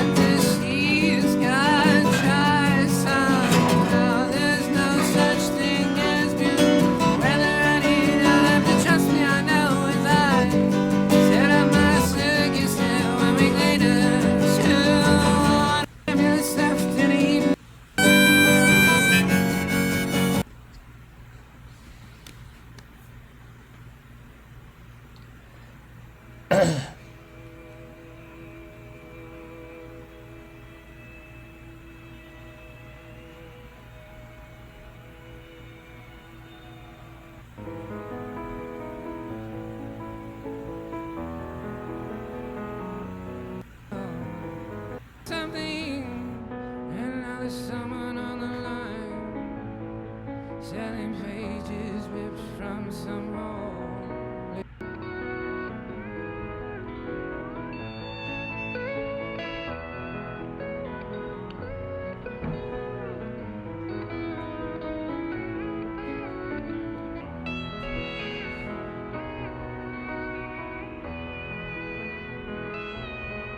The telephone says you ain't coming home, for you have found another boy.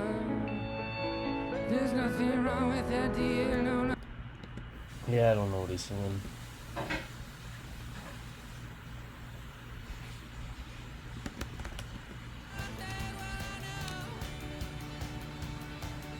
Okay, high five. Given a list of scores of different students, return the average score of each student's top 5 scores.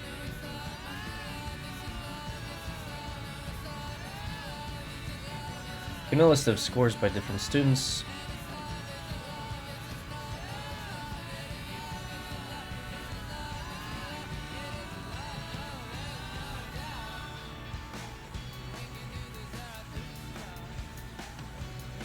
integer division. I've never heard that. Integer division. It doesn't look that hard though.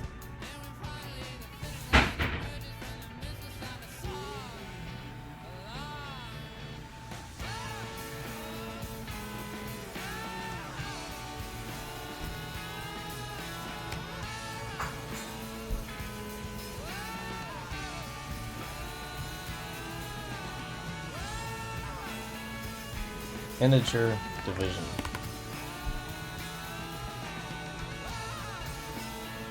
Wow, I just came from that. What the fuck?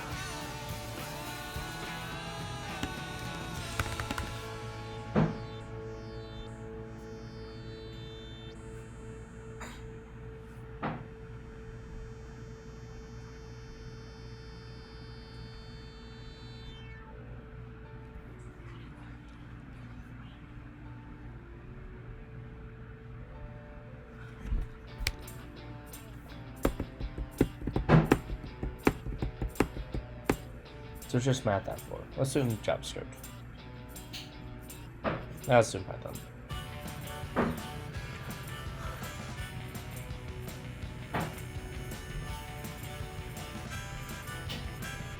So what we want to do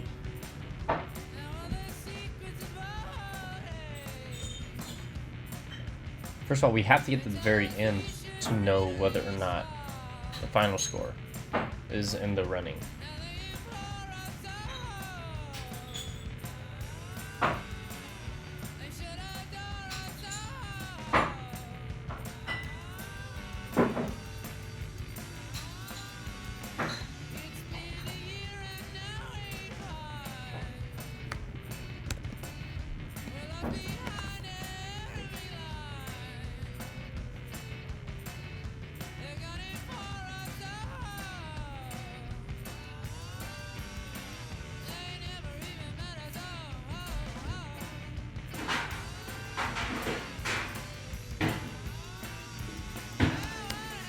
So I just need 2 slashes when I do the division.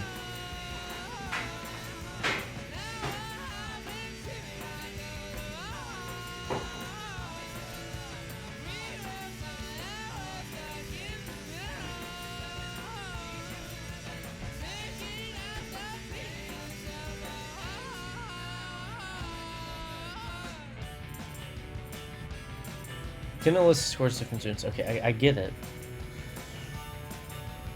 So I could just build a dictionary.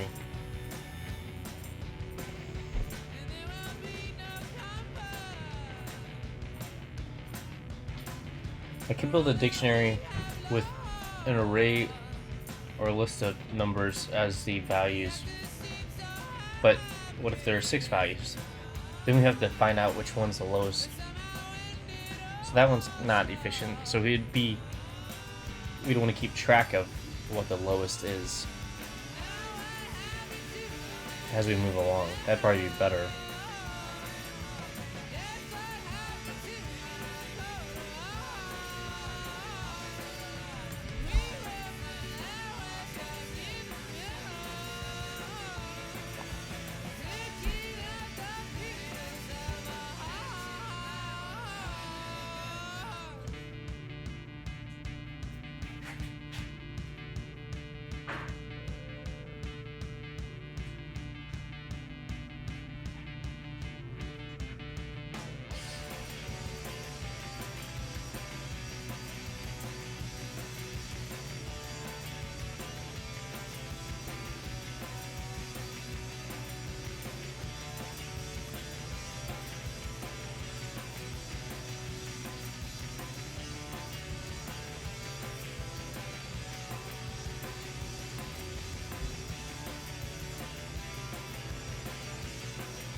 Alright, let's just keep 2 different maps then. Or dictionaries for now. So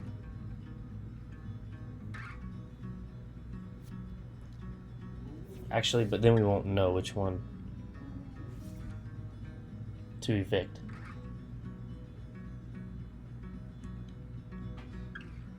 Could keep it ordered though.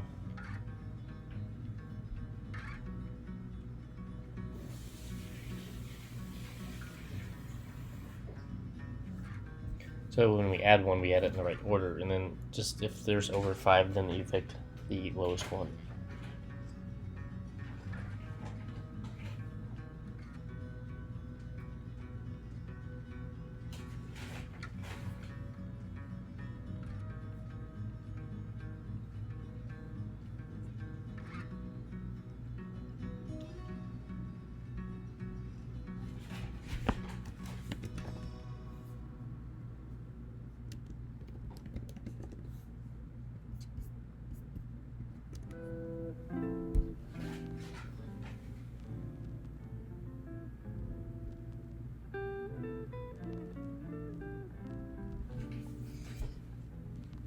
Given a list of scores from different students, is return the average. Top 5 scores.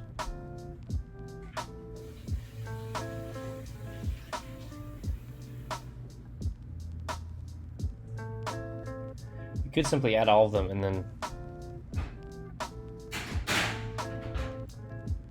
or decide whether to keep or reject one. No.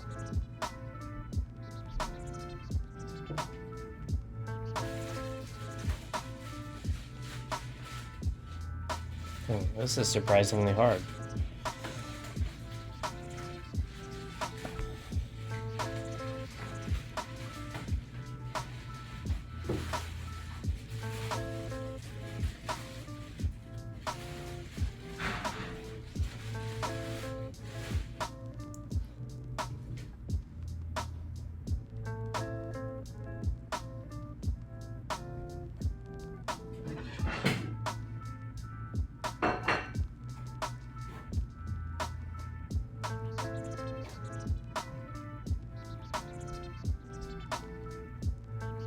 It says there are at least 5 scores.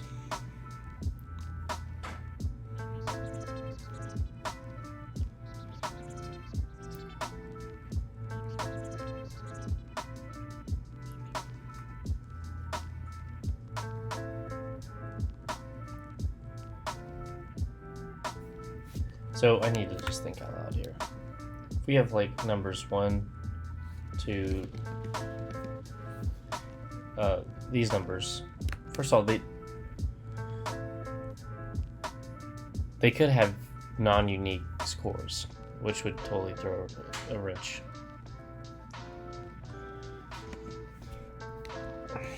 But if I had all these and I wanted to keep the highest,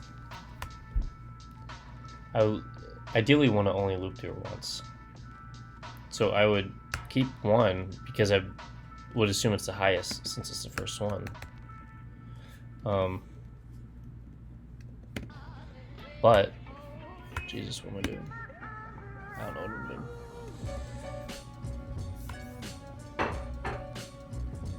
But then I get to 2, and then I get 6,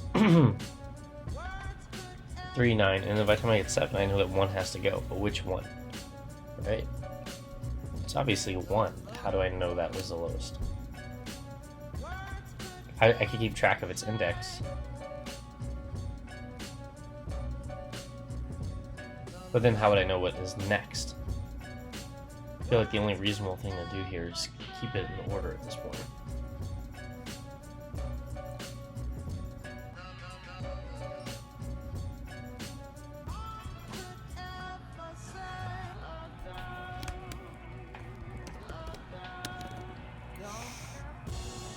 So,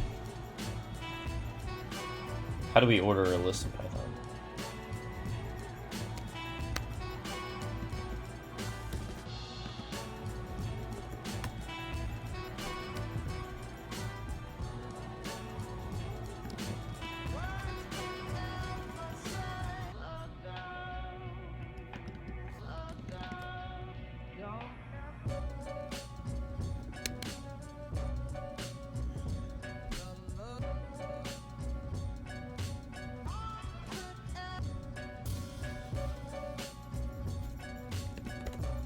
Alright, let's just try this.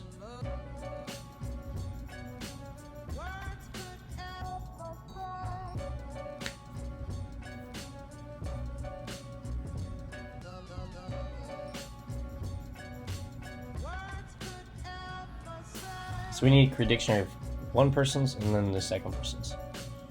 Or however many there are.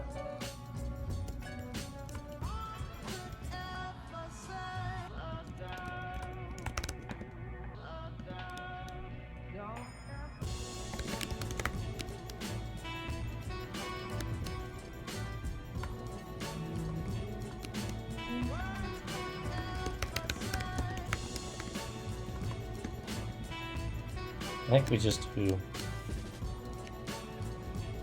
this.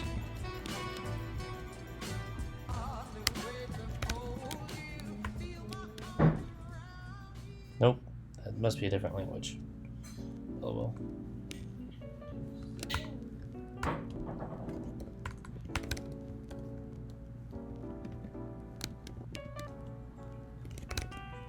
Okay, that's how we do it.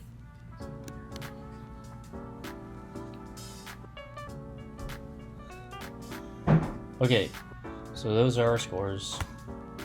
We're going to iterate over each item.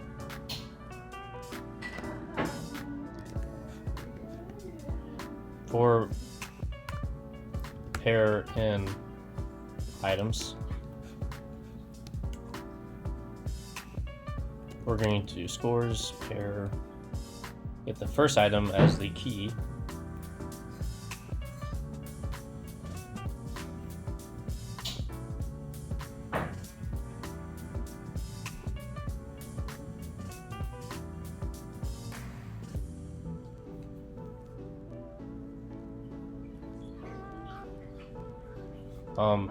The first item is the key, and then the second item is the value. It's not just any value.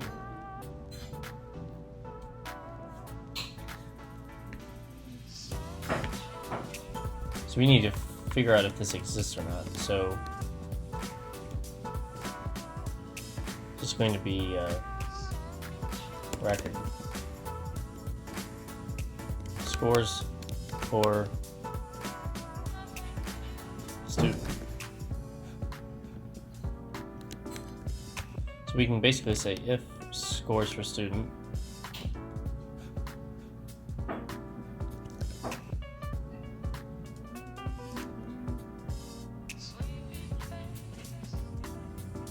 And we're going to reassign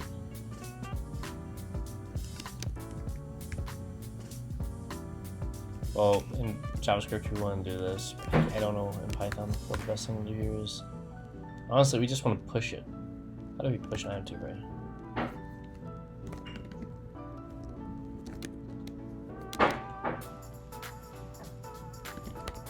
Push item to array Python. This is slightly embarrassing.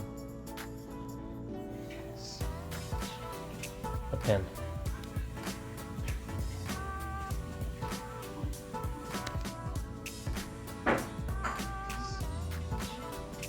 Actually, can't we just mutate it? It's Python for God's sakes. So if it exists,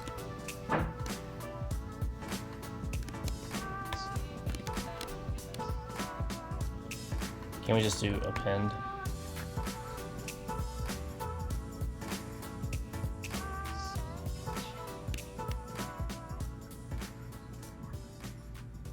Error 2. But if it doesn't exist, else.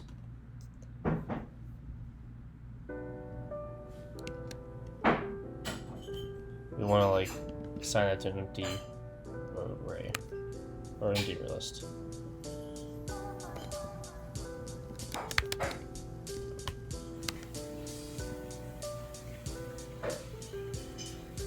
Okay, so once we're done with that, then we want to iterate over the dictionary, which I can't remember how to do. Iterate over dictionary.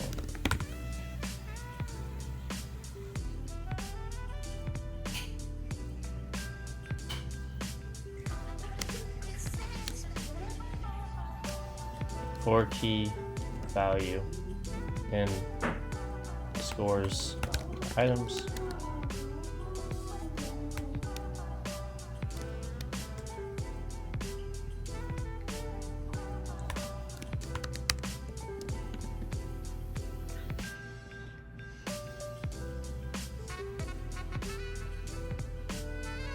We want to take the value, sort it,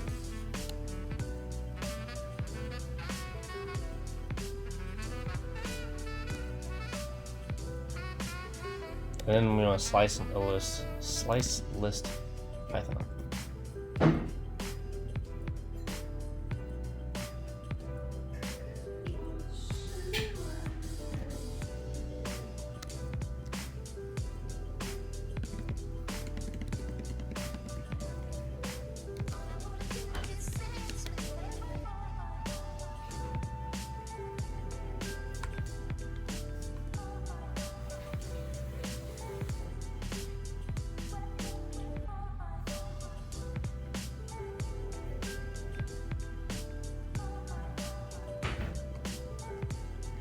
Okay, I think that's how we do it. Right there. Oops.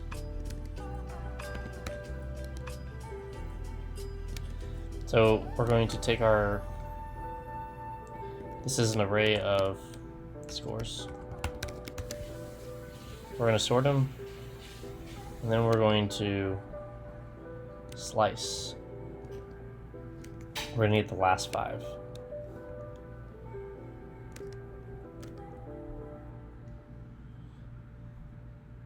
And then we're going to average. It's probably a nice way to do that. For each student, there are at least 5 scores. Actually, so we know. So that means we can sum these up. I think we can just use sum, can't we? Sum. 1, 2, 3. Yeah, we can just use sum and then do the double divided by 5.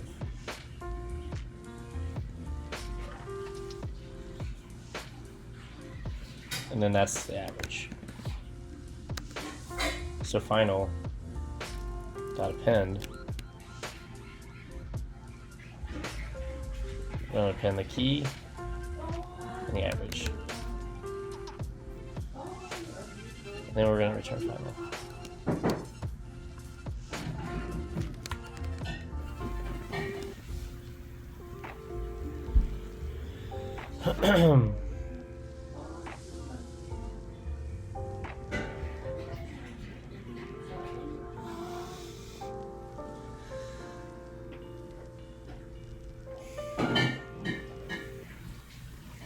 Okay, scores is.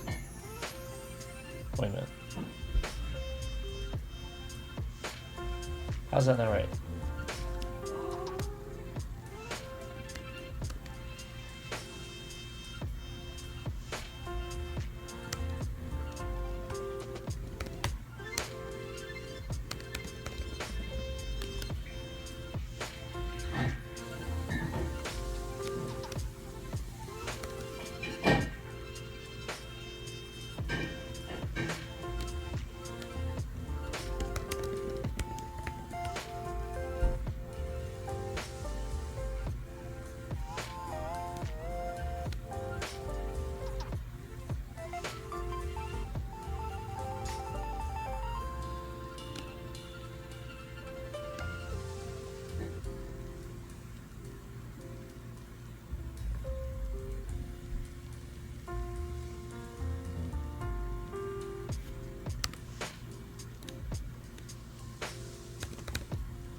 Okay.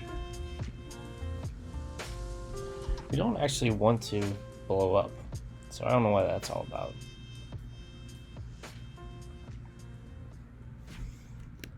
First of all, how do you destruct a pair? Destruct.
Okay, I don't know what's blown up.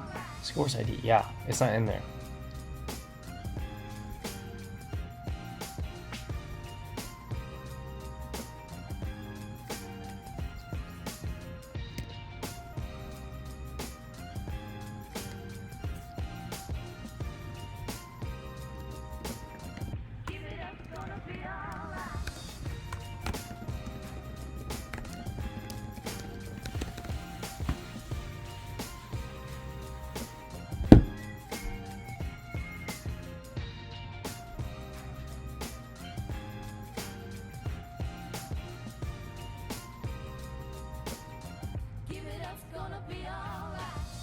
Okay. Don't want to do a try catch, that's ridiculous.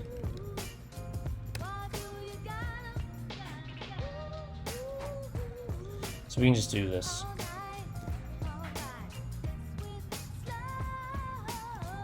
If ID and scores.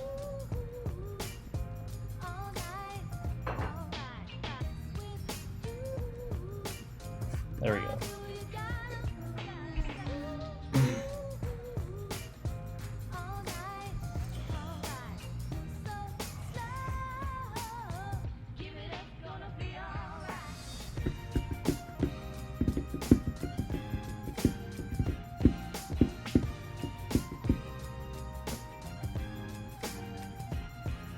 Each entry items has student number, student score.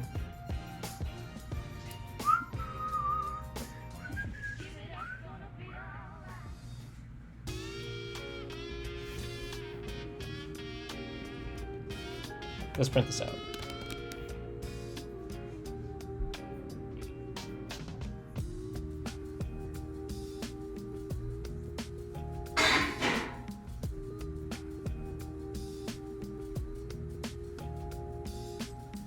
First of all, why does this only have 4 in it?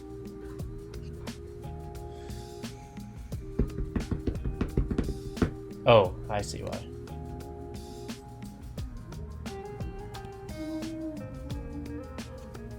Oops. Everything should work now. Classic mistake.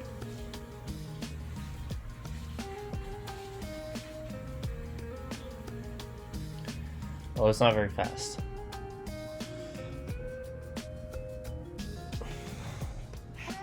Although maybe it's not that bad. Whatever. Let's go on to a new problem.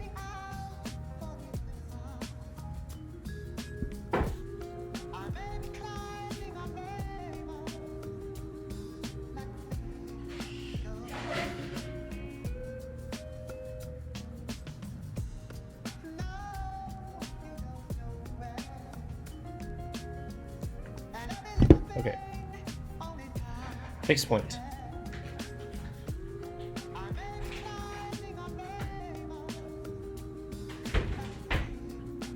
Let's do this in JavaScript. Given an array A of distinct integers sorted in ascending order, return the smallest index. That satisfies. A I equals I. Return -1 if no such exists.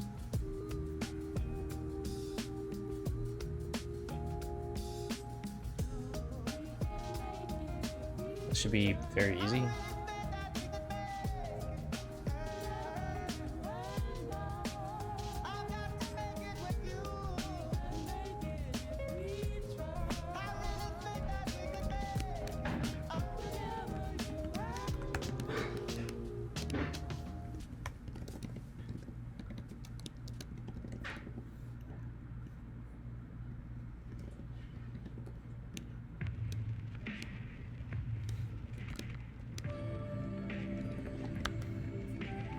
So we return -1 as the default case. Now we're going to iterate over each one, and we're basically going to say if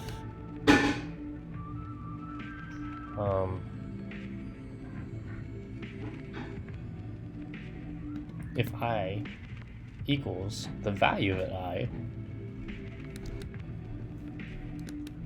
then we're going to return I. I think that's it.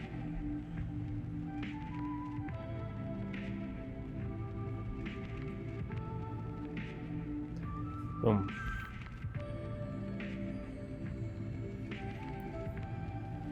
Sum of digits in the minimum number.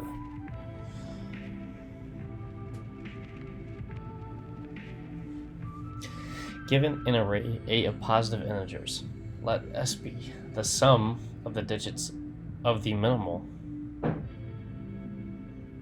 Wait, where's S?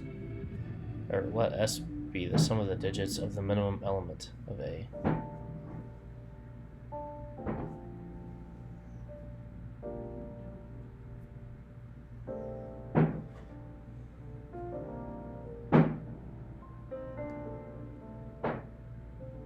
Return 0 if S is odd, otherwise return 1. Really?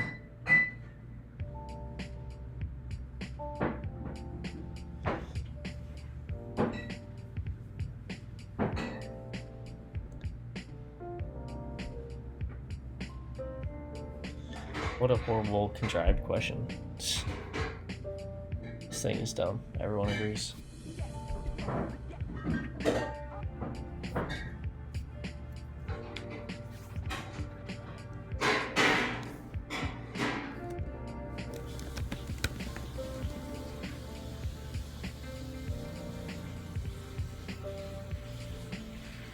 Dude, this is stupid. I don't want to do this.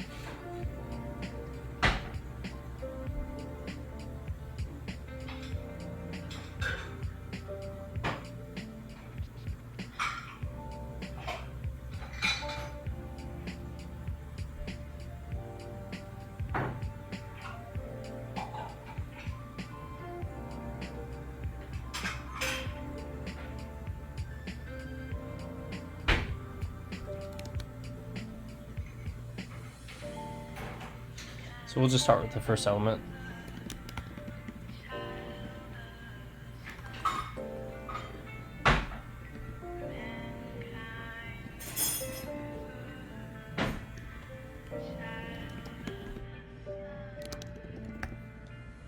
You'll go until less than the length. We'll iterate increment 1. And then we'll say if a at I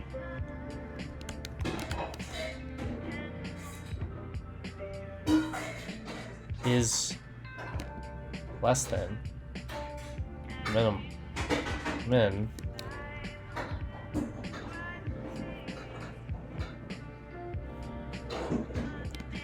going to reassign let return, or sorry, not that, but min equals a at I. That's it. So now we have our min. And we need to break down the digits of min. So we need to do like min.toString. That split on an empty string.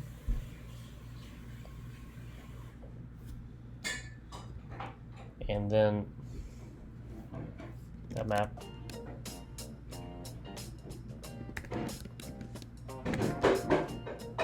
parse into that number as string.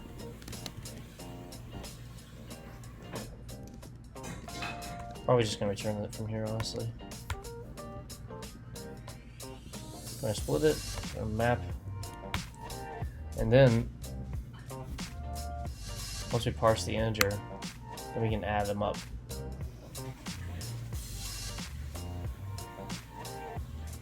And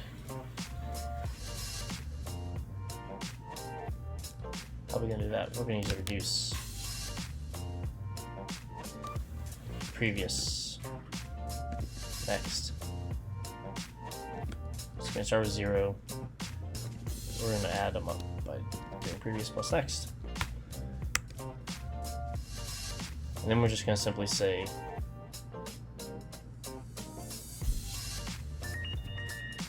if that equals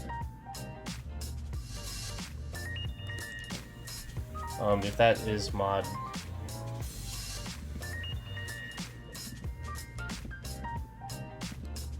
if it's 0, or actually we can just return that. Okay. I think I may have had that backwards though. Let me check.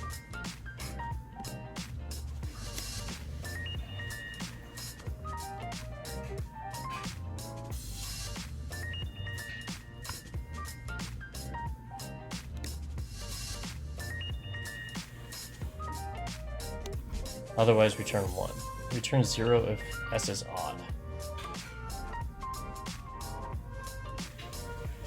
So it's backwards.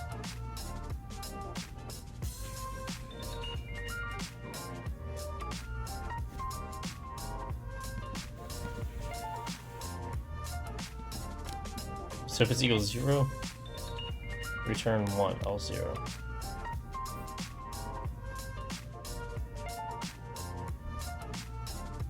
Damn it.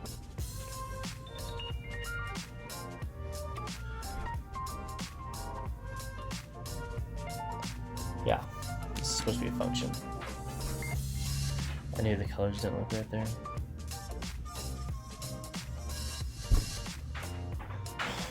Damn it, what am I doing?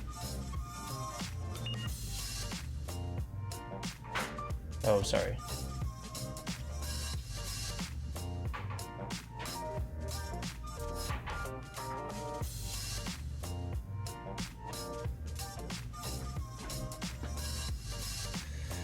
Easy.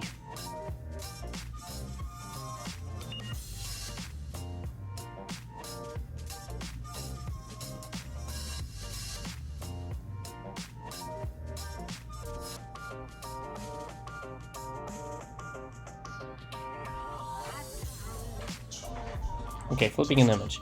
Given a binary matrix A, we want to flip the image horizontally, then invert it.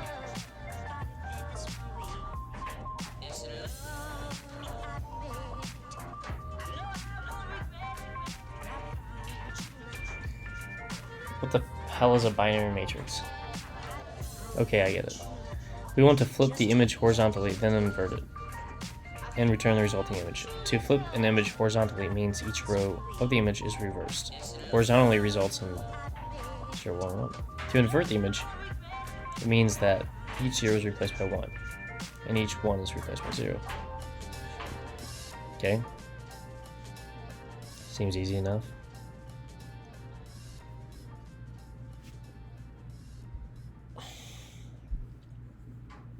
How would we do this in Python?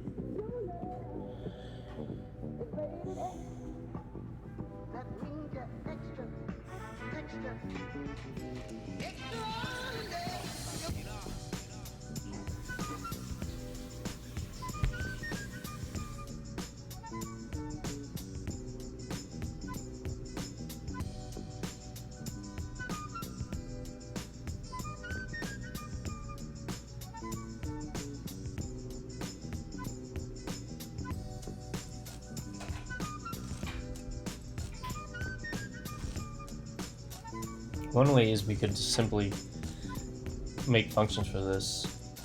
So we could say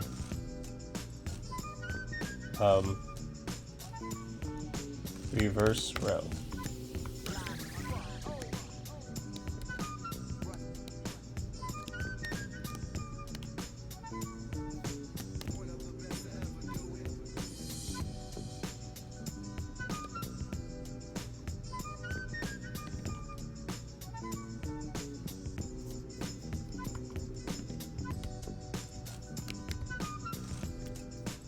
So we could slice it.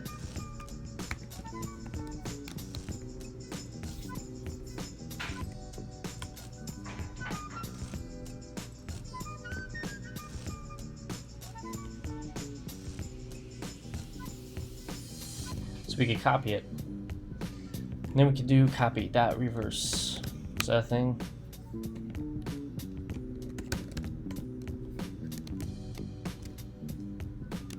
Then we can return copy. Another function we could create is invert.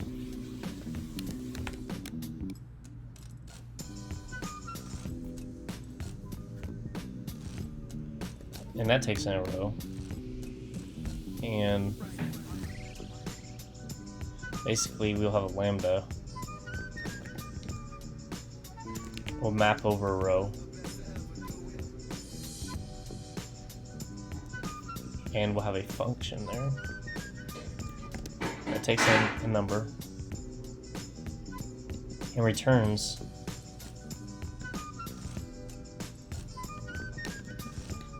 if x equals 0. Actually, ternary Python. I don't even know how to do that.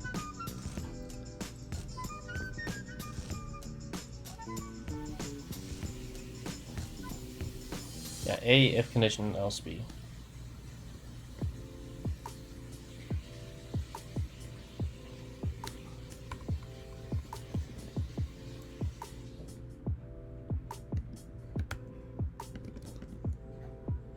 One if x equals 0 else 0, and then a row. Pass that in.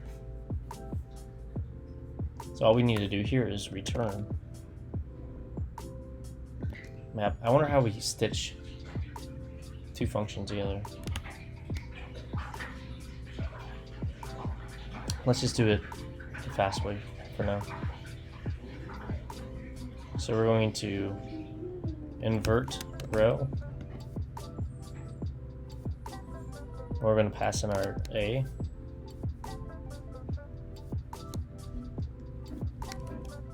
And then we're going to map that.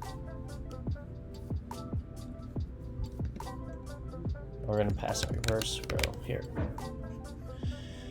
I don't like that, but I think it should work. Nope.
Okay, let's try something simpler. For row in A.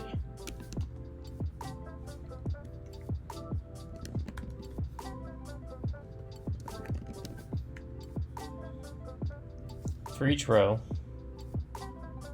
we want to invert row, pass in the row. New row. And then we want to final that push without append. New row. We want to reverse that row.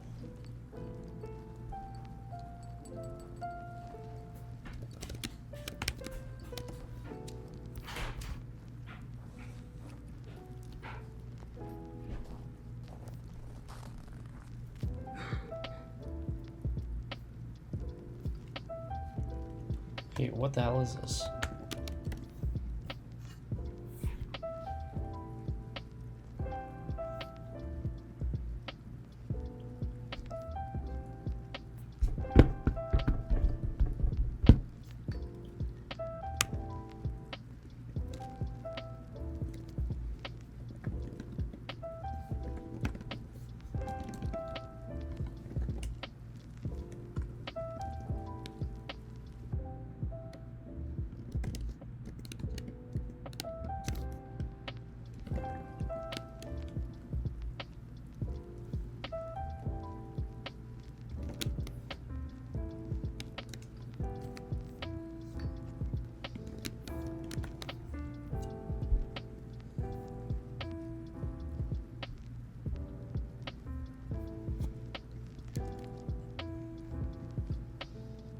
I don't know why you have to do that. Python map is just weird.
I don't know. That is so dumb. Whatever. I'm over it.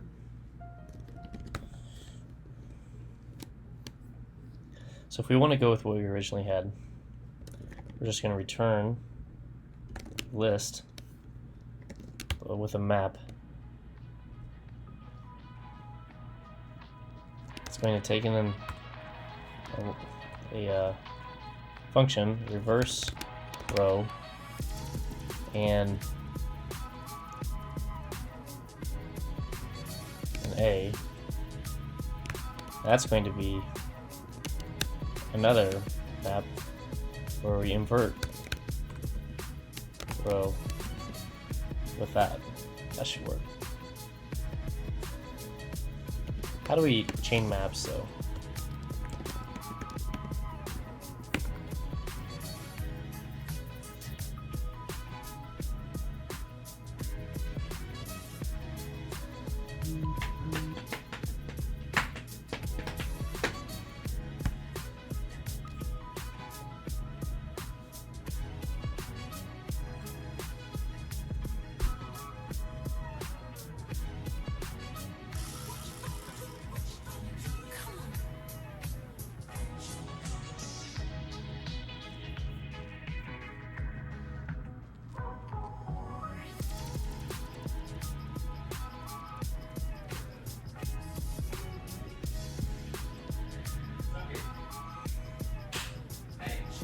One good way to do this is combine multiple filters into a single generated comprehension. Because you can filter and map at the same time.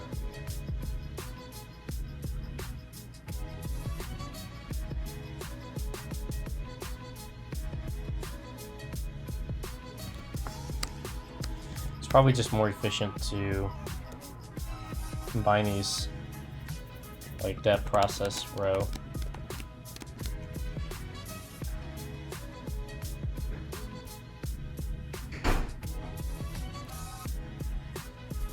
By simply doing this.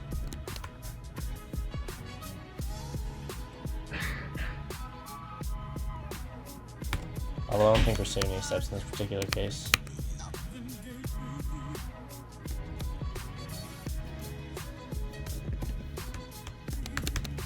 But then we can just do this list map. Process row and then A. Again, that should work.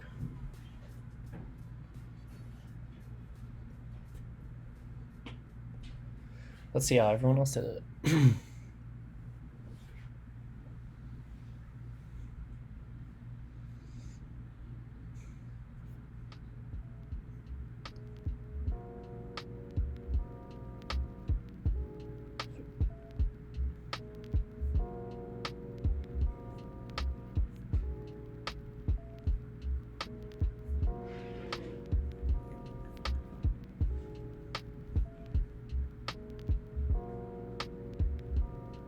Oh, that's how you reverse a row easily. Yeah, that's a much better way.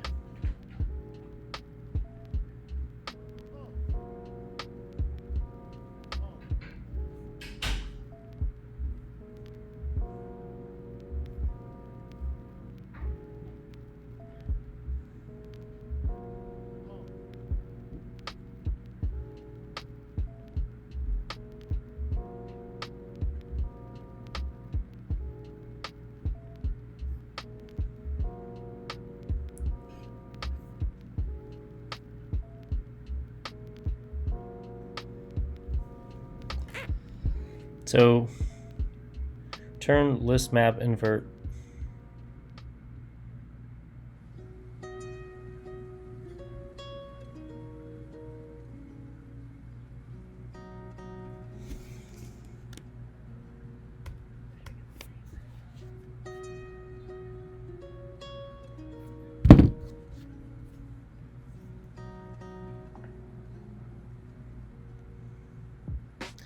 I have to email a coworker.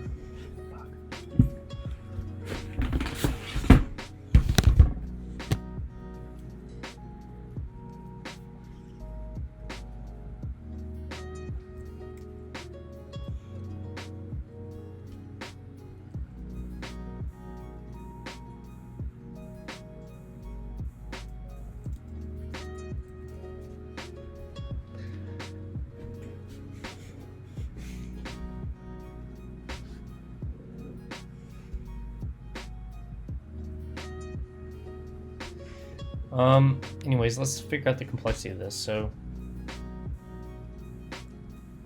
I don't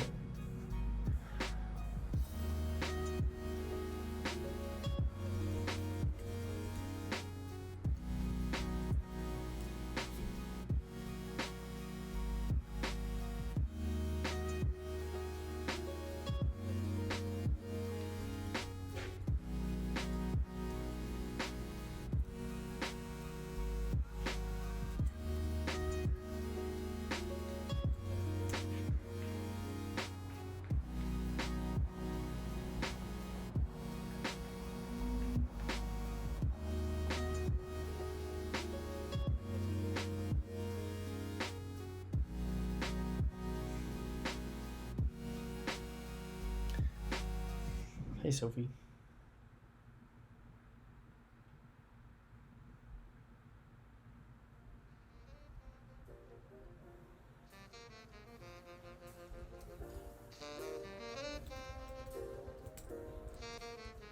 I have to stop this. Olives had a major run. Maraschino cherries, major run. No one had a run like Muggs. No one.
Okay, I'm back.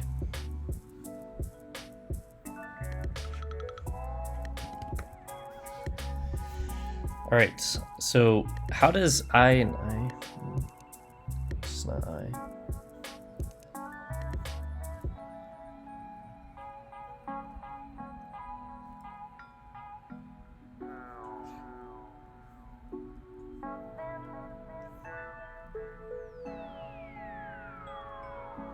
I in X range length row divided by 2.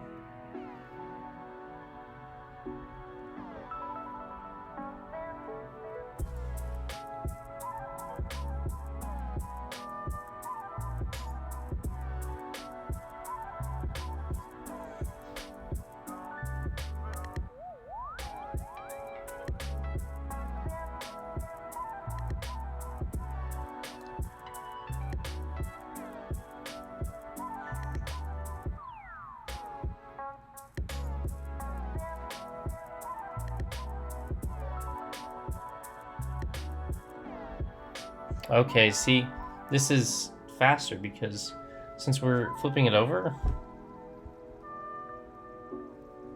we only have to iterate through half of the items, I think.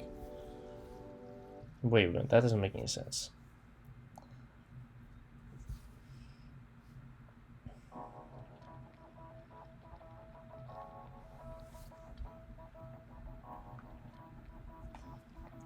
For I in X range, length row plus 1 divided by 2.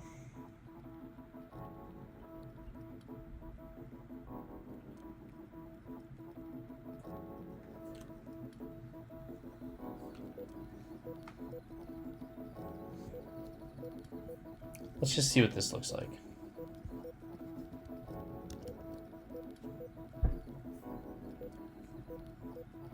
So that's 48 seconds. Milliseconds. X range is not defined.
What?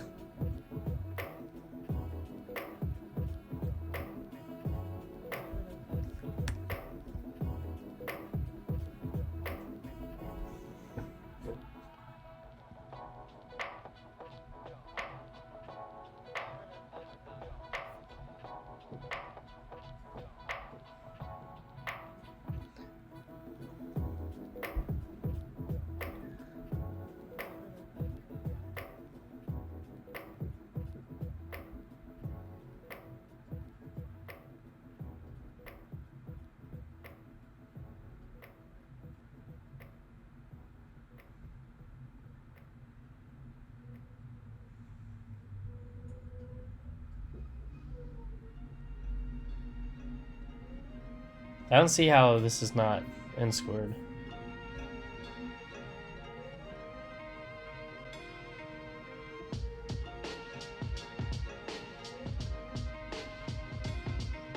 Yeah, n times m.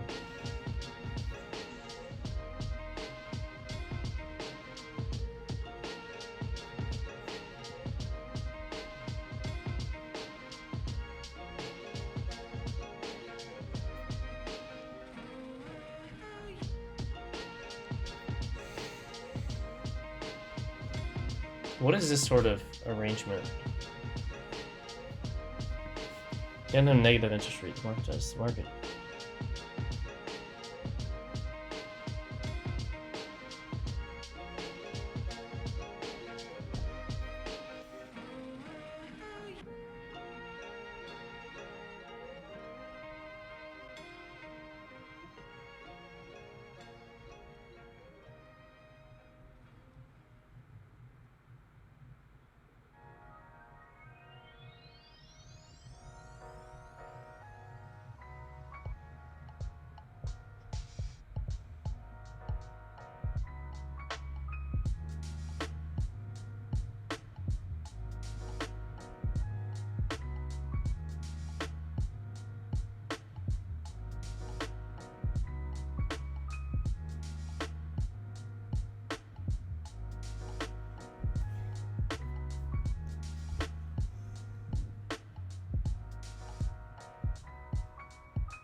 So what's the what's the tilde mean?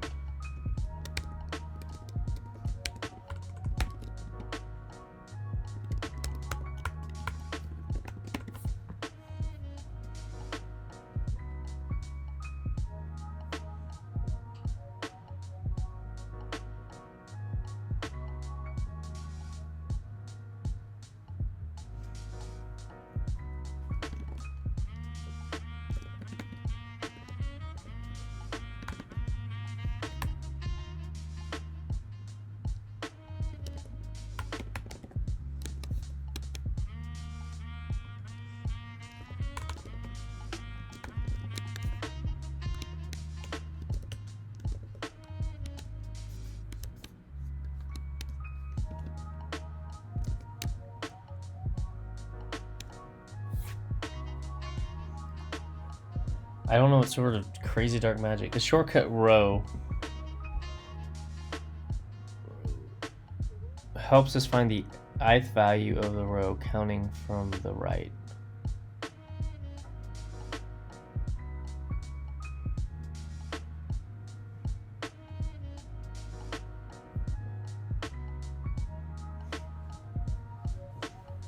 What the hell?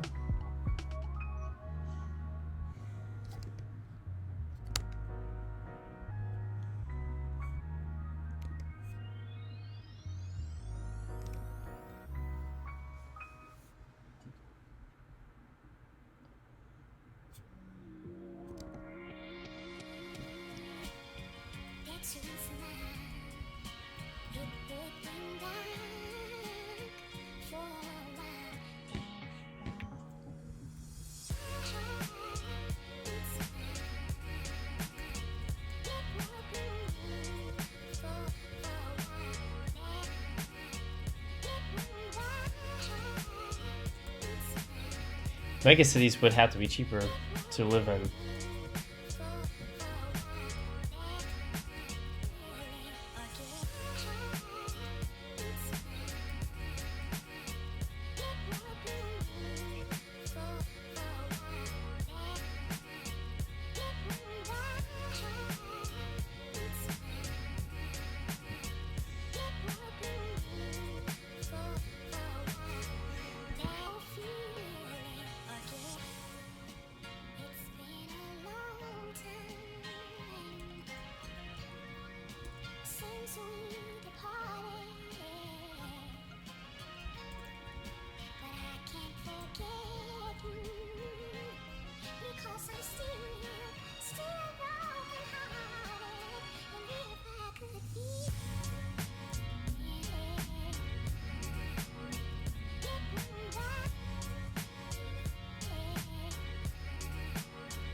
Small towns are cheaper to live in.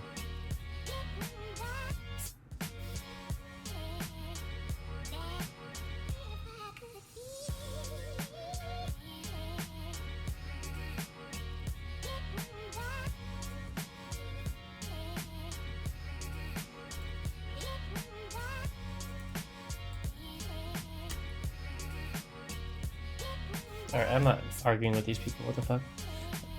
I need to figure out what this does.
Hmm.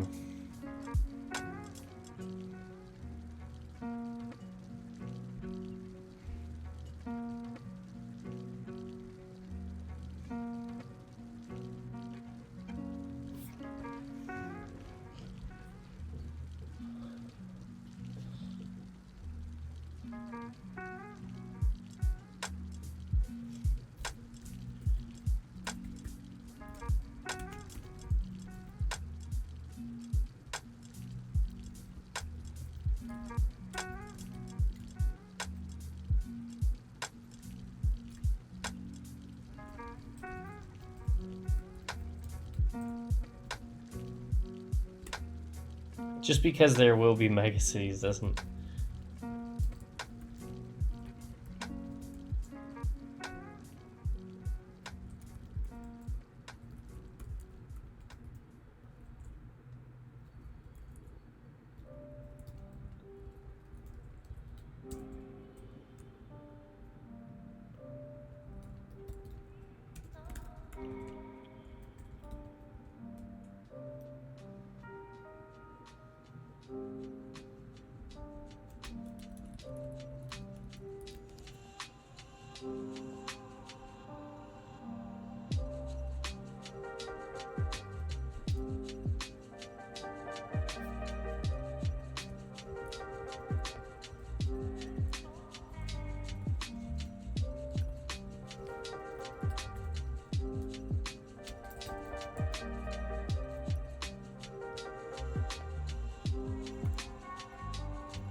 Okay, I gotta stop arguing with these people on the internet.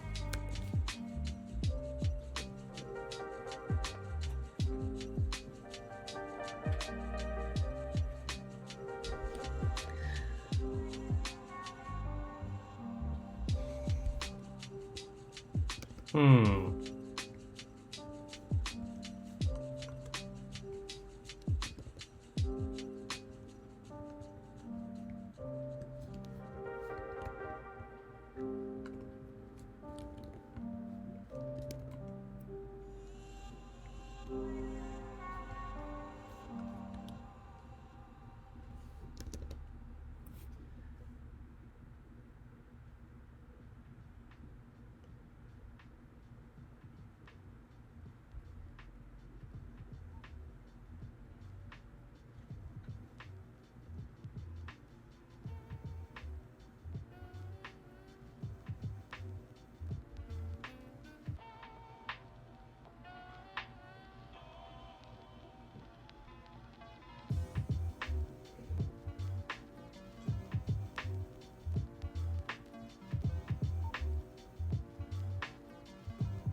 Dude, I'm tired of this. I need to stop watching this.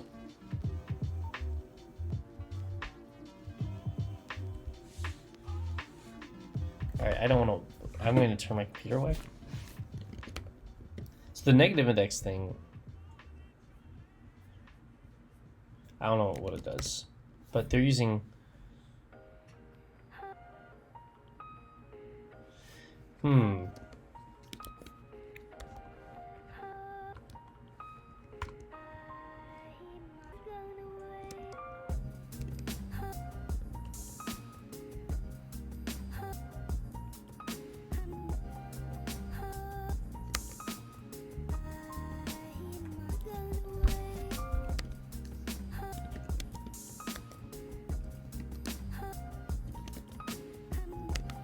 So this caret 1 to the raise to the 1 power. That's just flipping a 1 to a 0.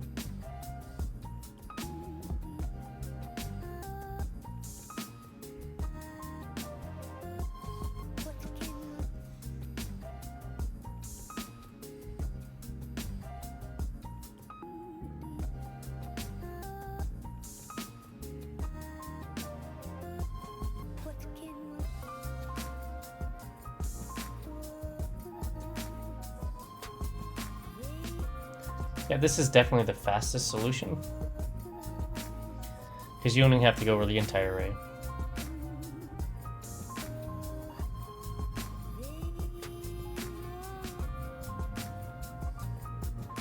Okay, I can't resist the argument.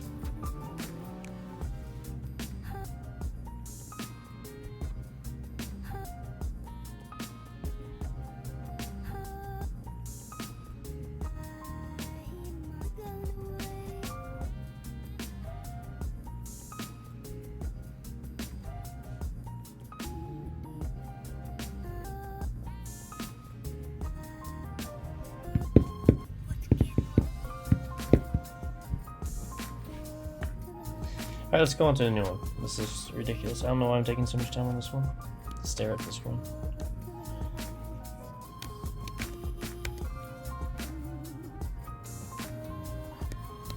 Sort an array by parity.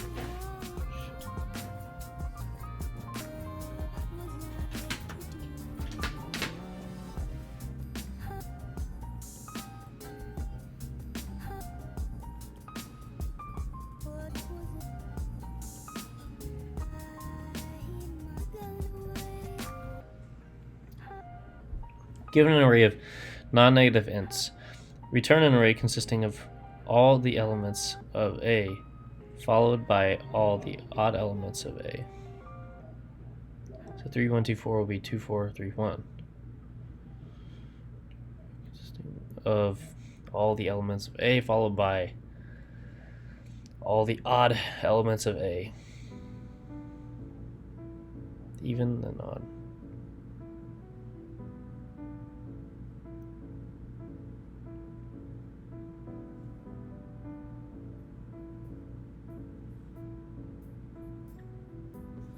So given that the order doesn't really matter,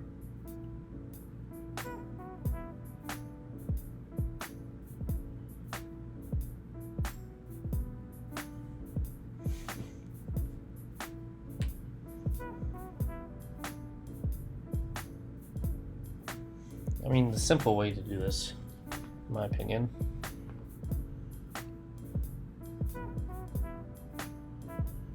would be to make a new array. And for item in A, if item, mod 2 equals 0,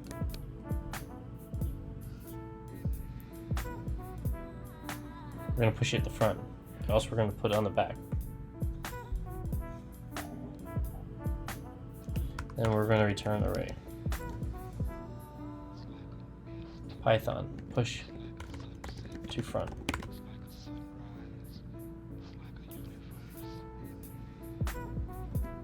Does it really insert?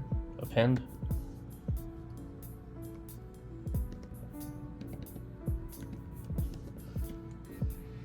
Oops.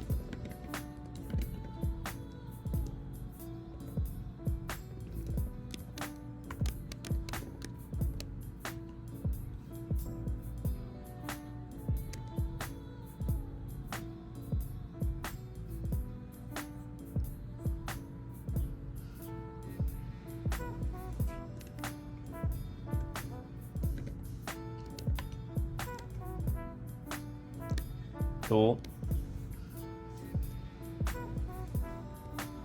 So if item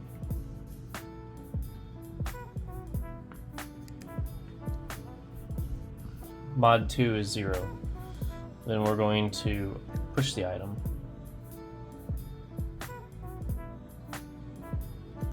Dot insert at the beginning of the array. Array dot insert item.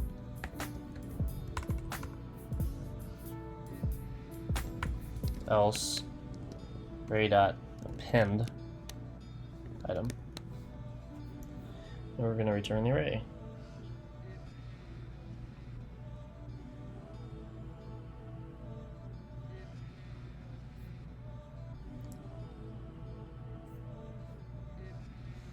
There's probably a way to do this in one line though.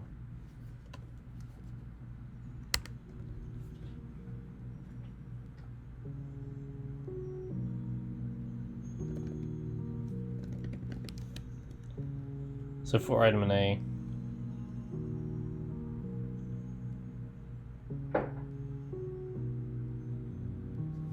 nah, I don't think there's a better way to do that. Let me submit it another time or two, though.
How can we do this faster?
Okay, anyways, so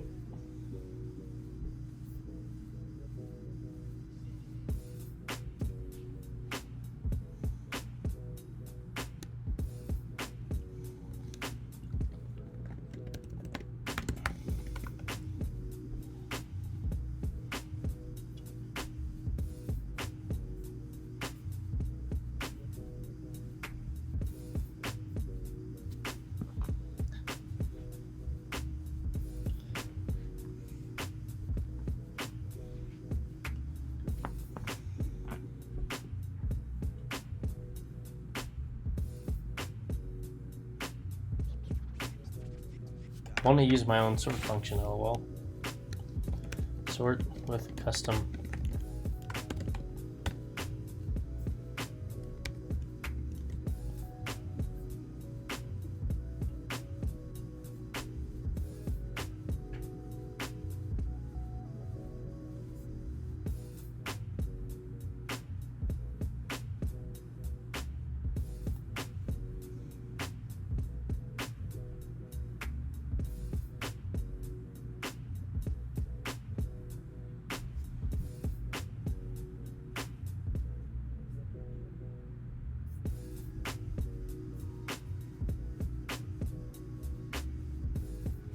Okay.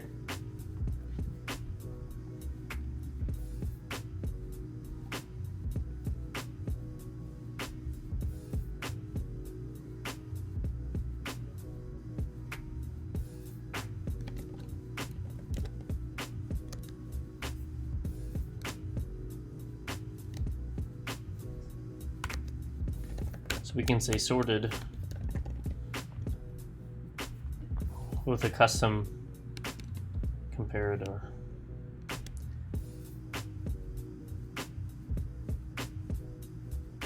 which we could just say lambda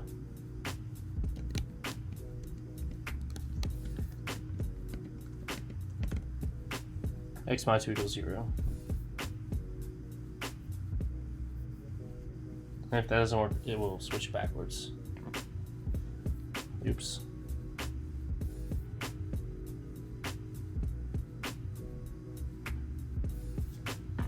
I'm not immediately sure what's wrong here. Oh, key equals.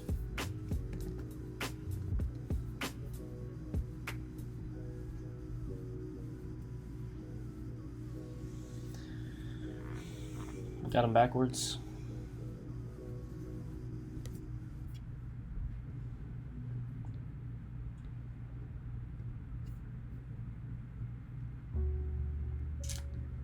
Yeah, that's faster, slightly. But not really. Let's look at the solution. It's exactly what they did. I mean. Except equals 1 is truthy, right? So we can just do that.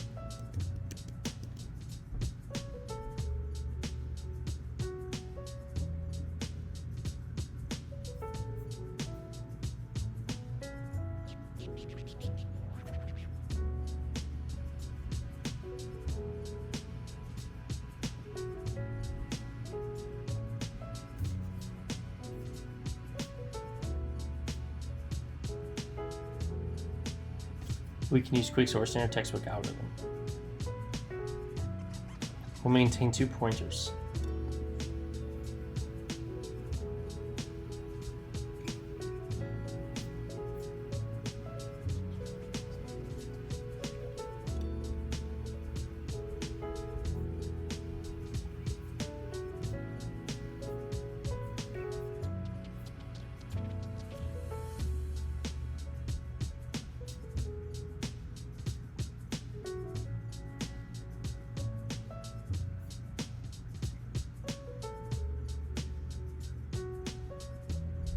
Yikes.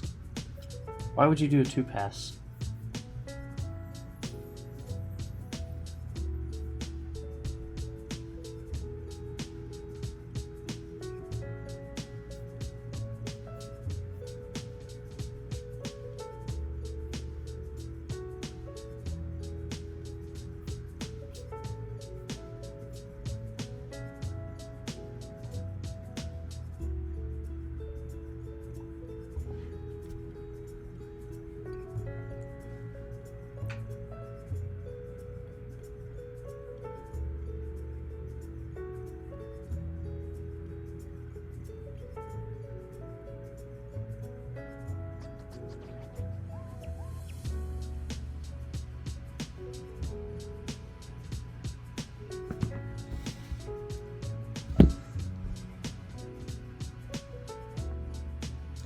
Okay,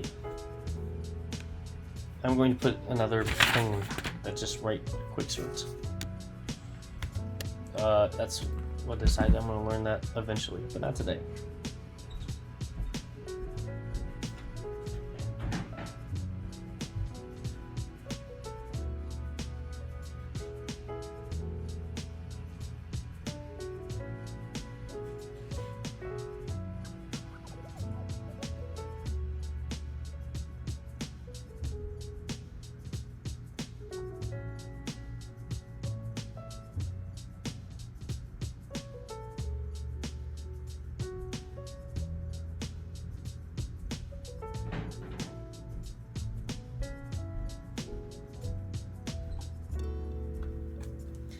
Okay, so I have a little bag of to-dos when learning these things. I don't think I need to know what quicksort is to get my next job, but to get a job at Google, I probably would, so I'm holding that off.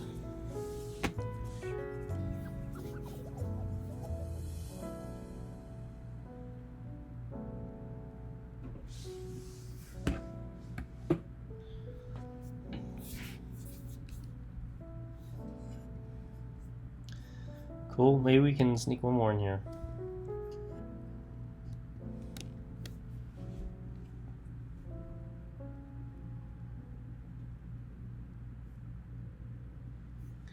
do JavaScript. In a array A of size 2n, there are n plus 1 unique elements. What's n? And exactly one of these elements is repeated n times.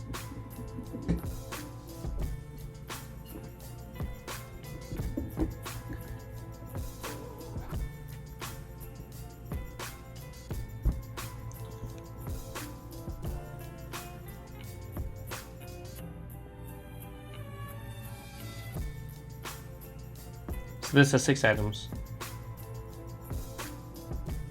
of size, so it's 3. N is 3. There are 4 unique elements. 1, 2, 3, 5. And exactly one of these elements is repeated n times.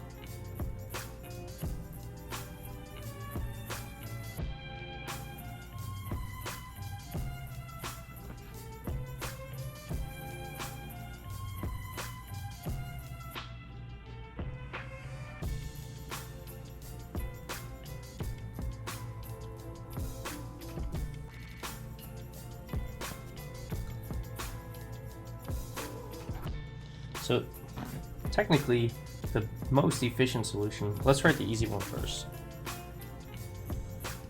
Earlier this year in a small New York City bar.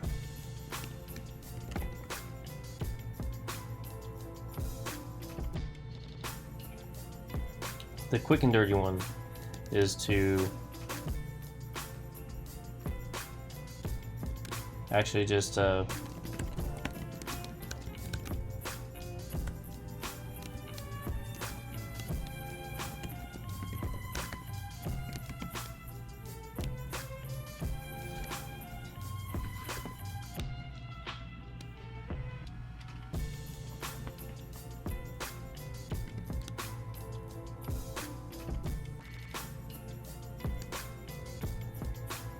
just take everything from the previous and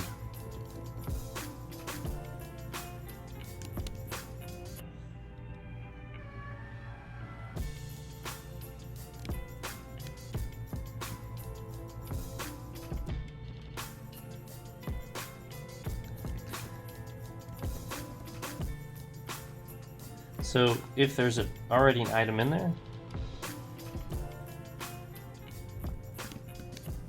then we're going to add it.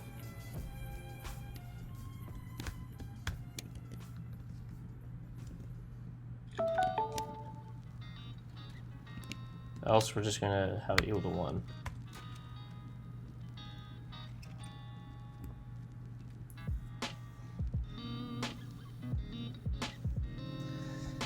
Now we want to find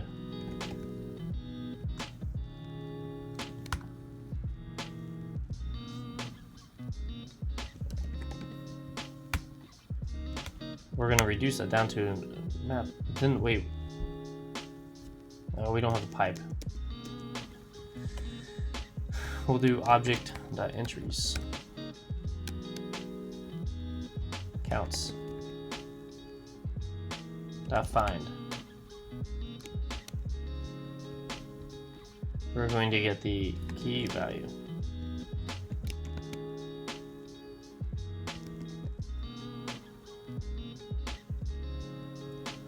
And we want the one where the value equals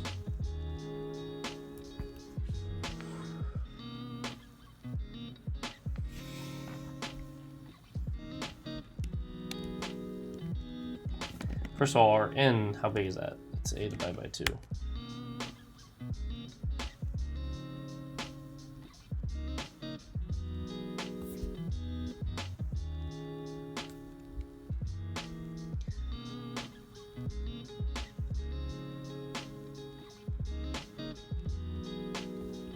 So it's a dot length divided by 2.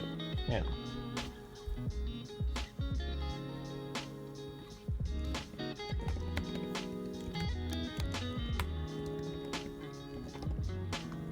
So this should be the found key. Alright, that should work.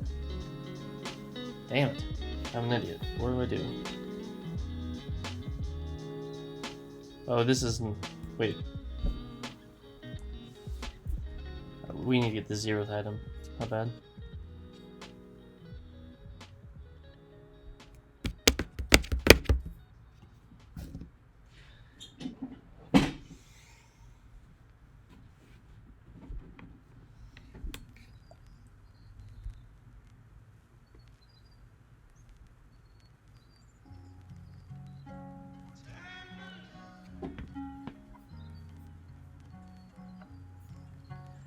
I don't believe that.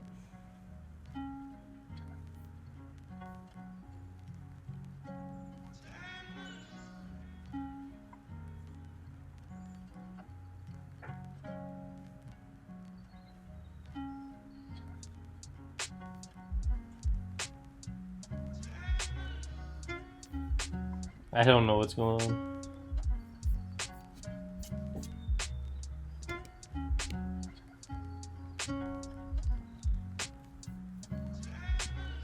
Oops, I don't want to see that.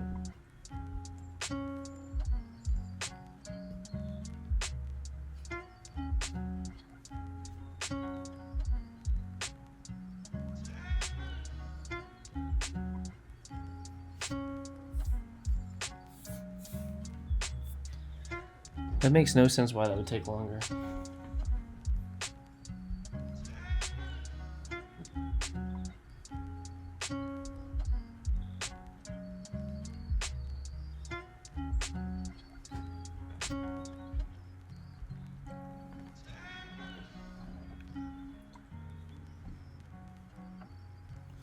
See, the problem with this is it's not working. But the other problem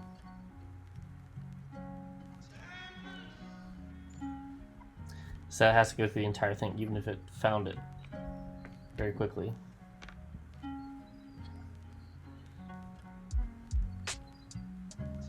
This is unbelievable.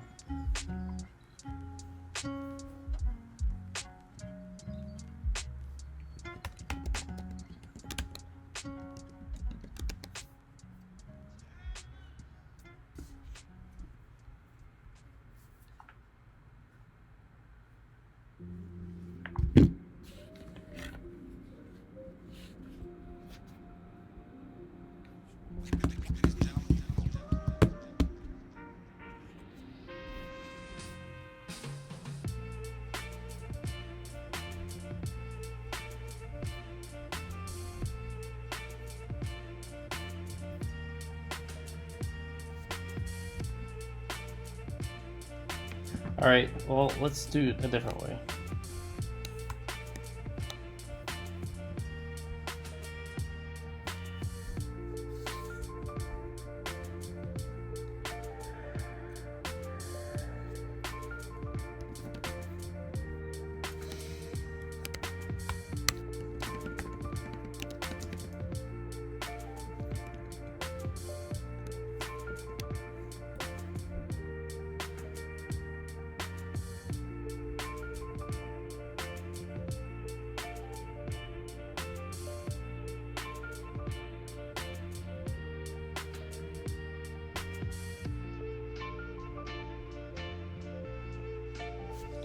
Honestly, I don't know why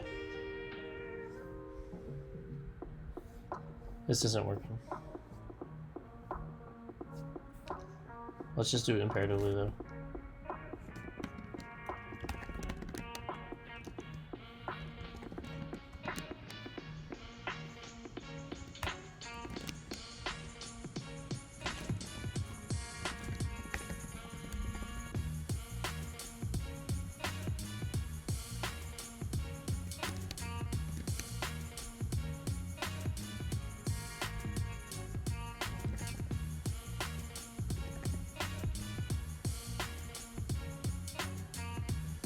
Counts num.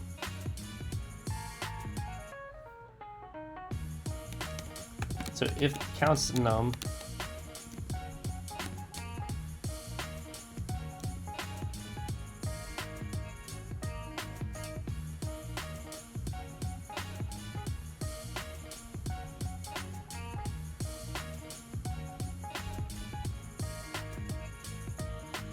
So the item already exists.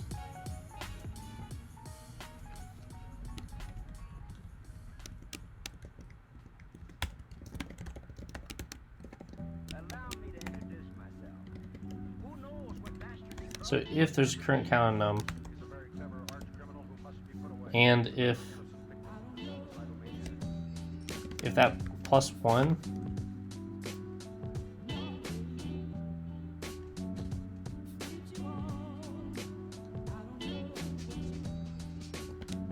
if +1 equals n, then we can return early with a num.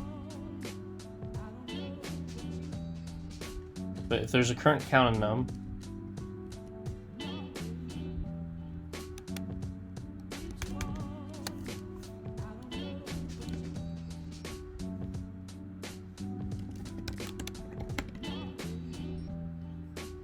so let's just call this new count. So we can return early. But if not, this new count is going to be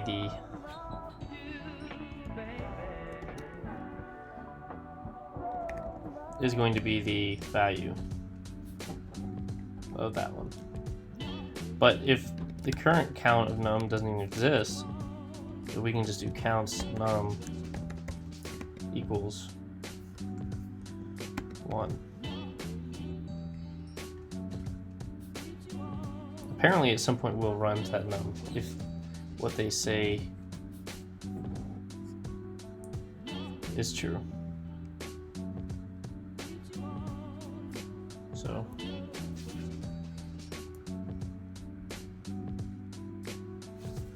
and it's undefined. Damn, I got 2 minutes to figure this out, come on.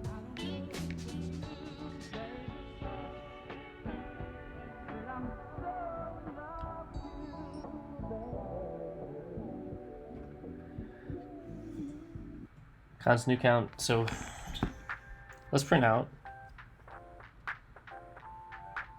counts at the end of this.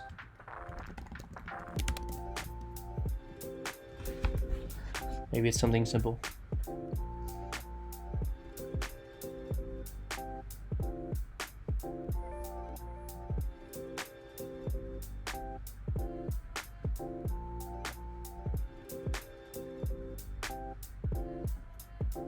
Yeah, why didn't it exit?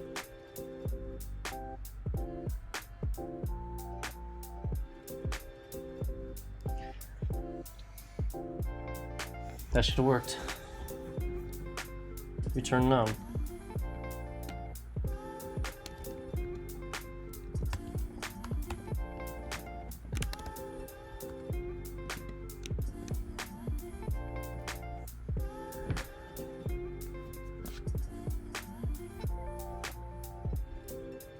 Oh, sorry, a.length. Simple.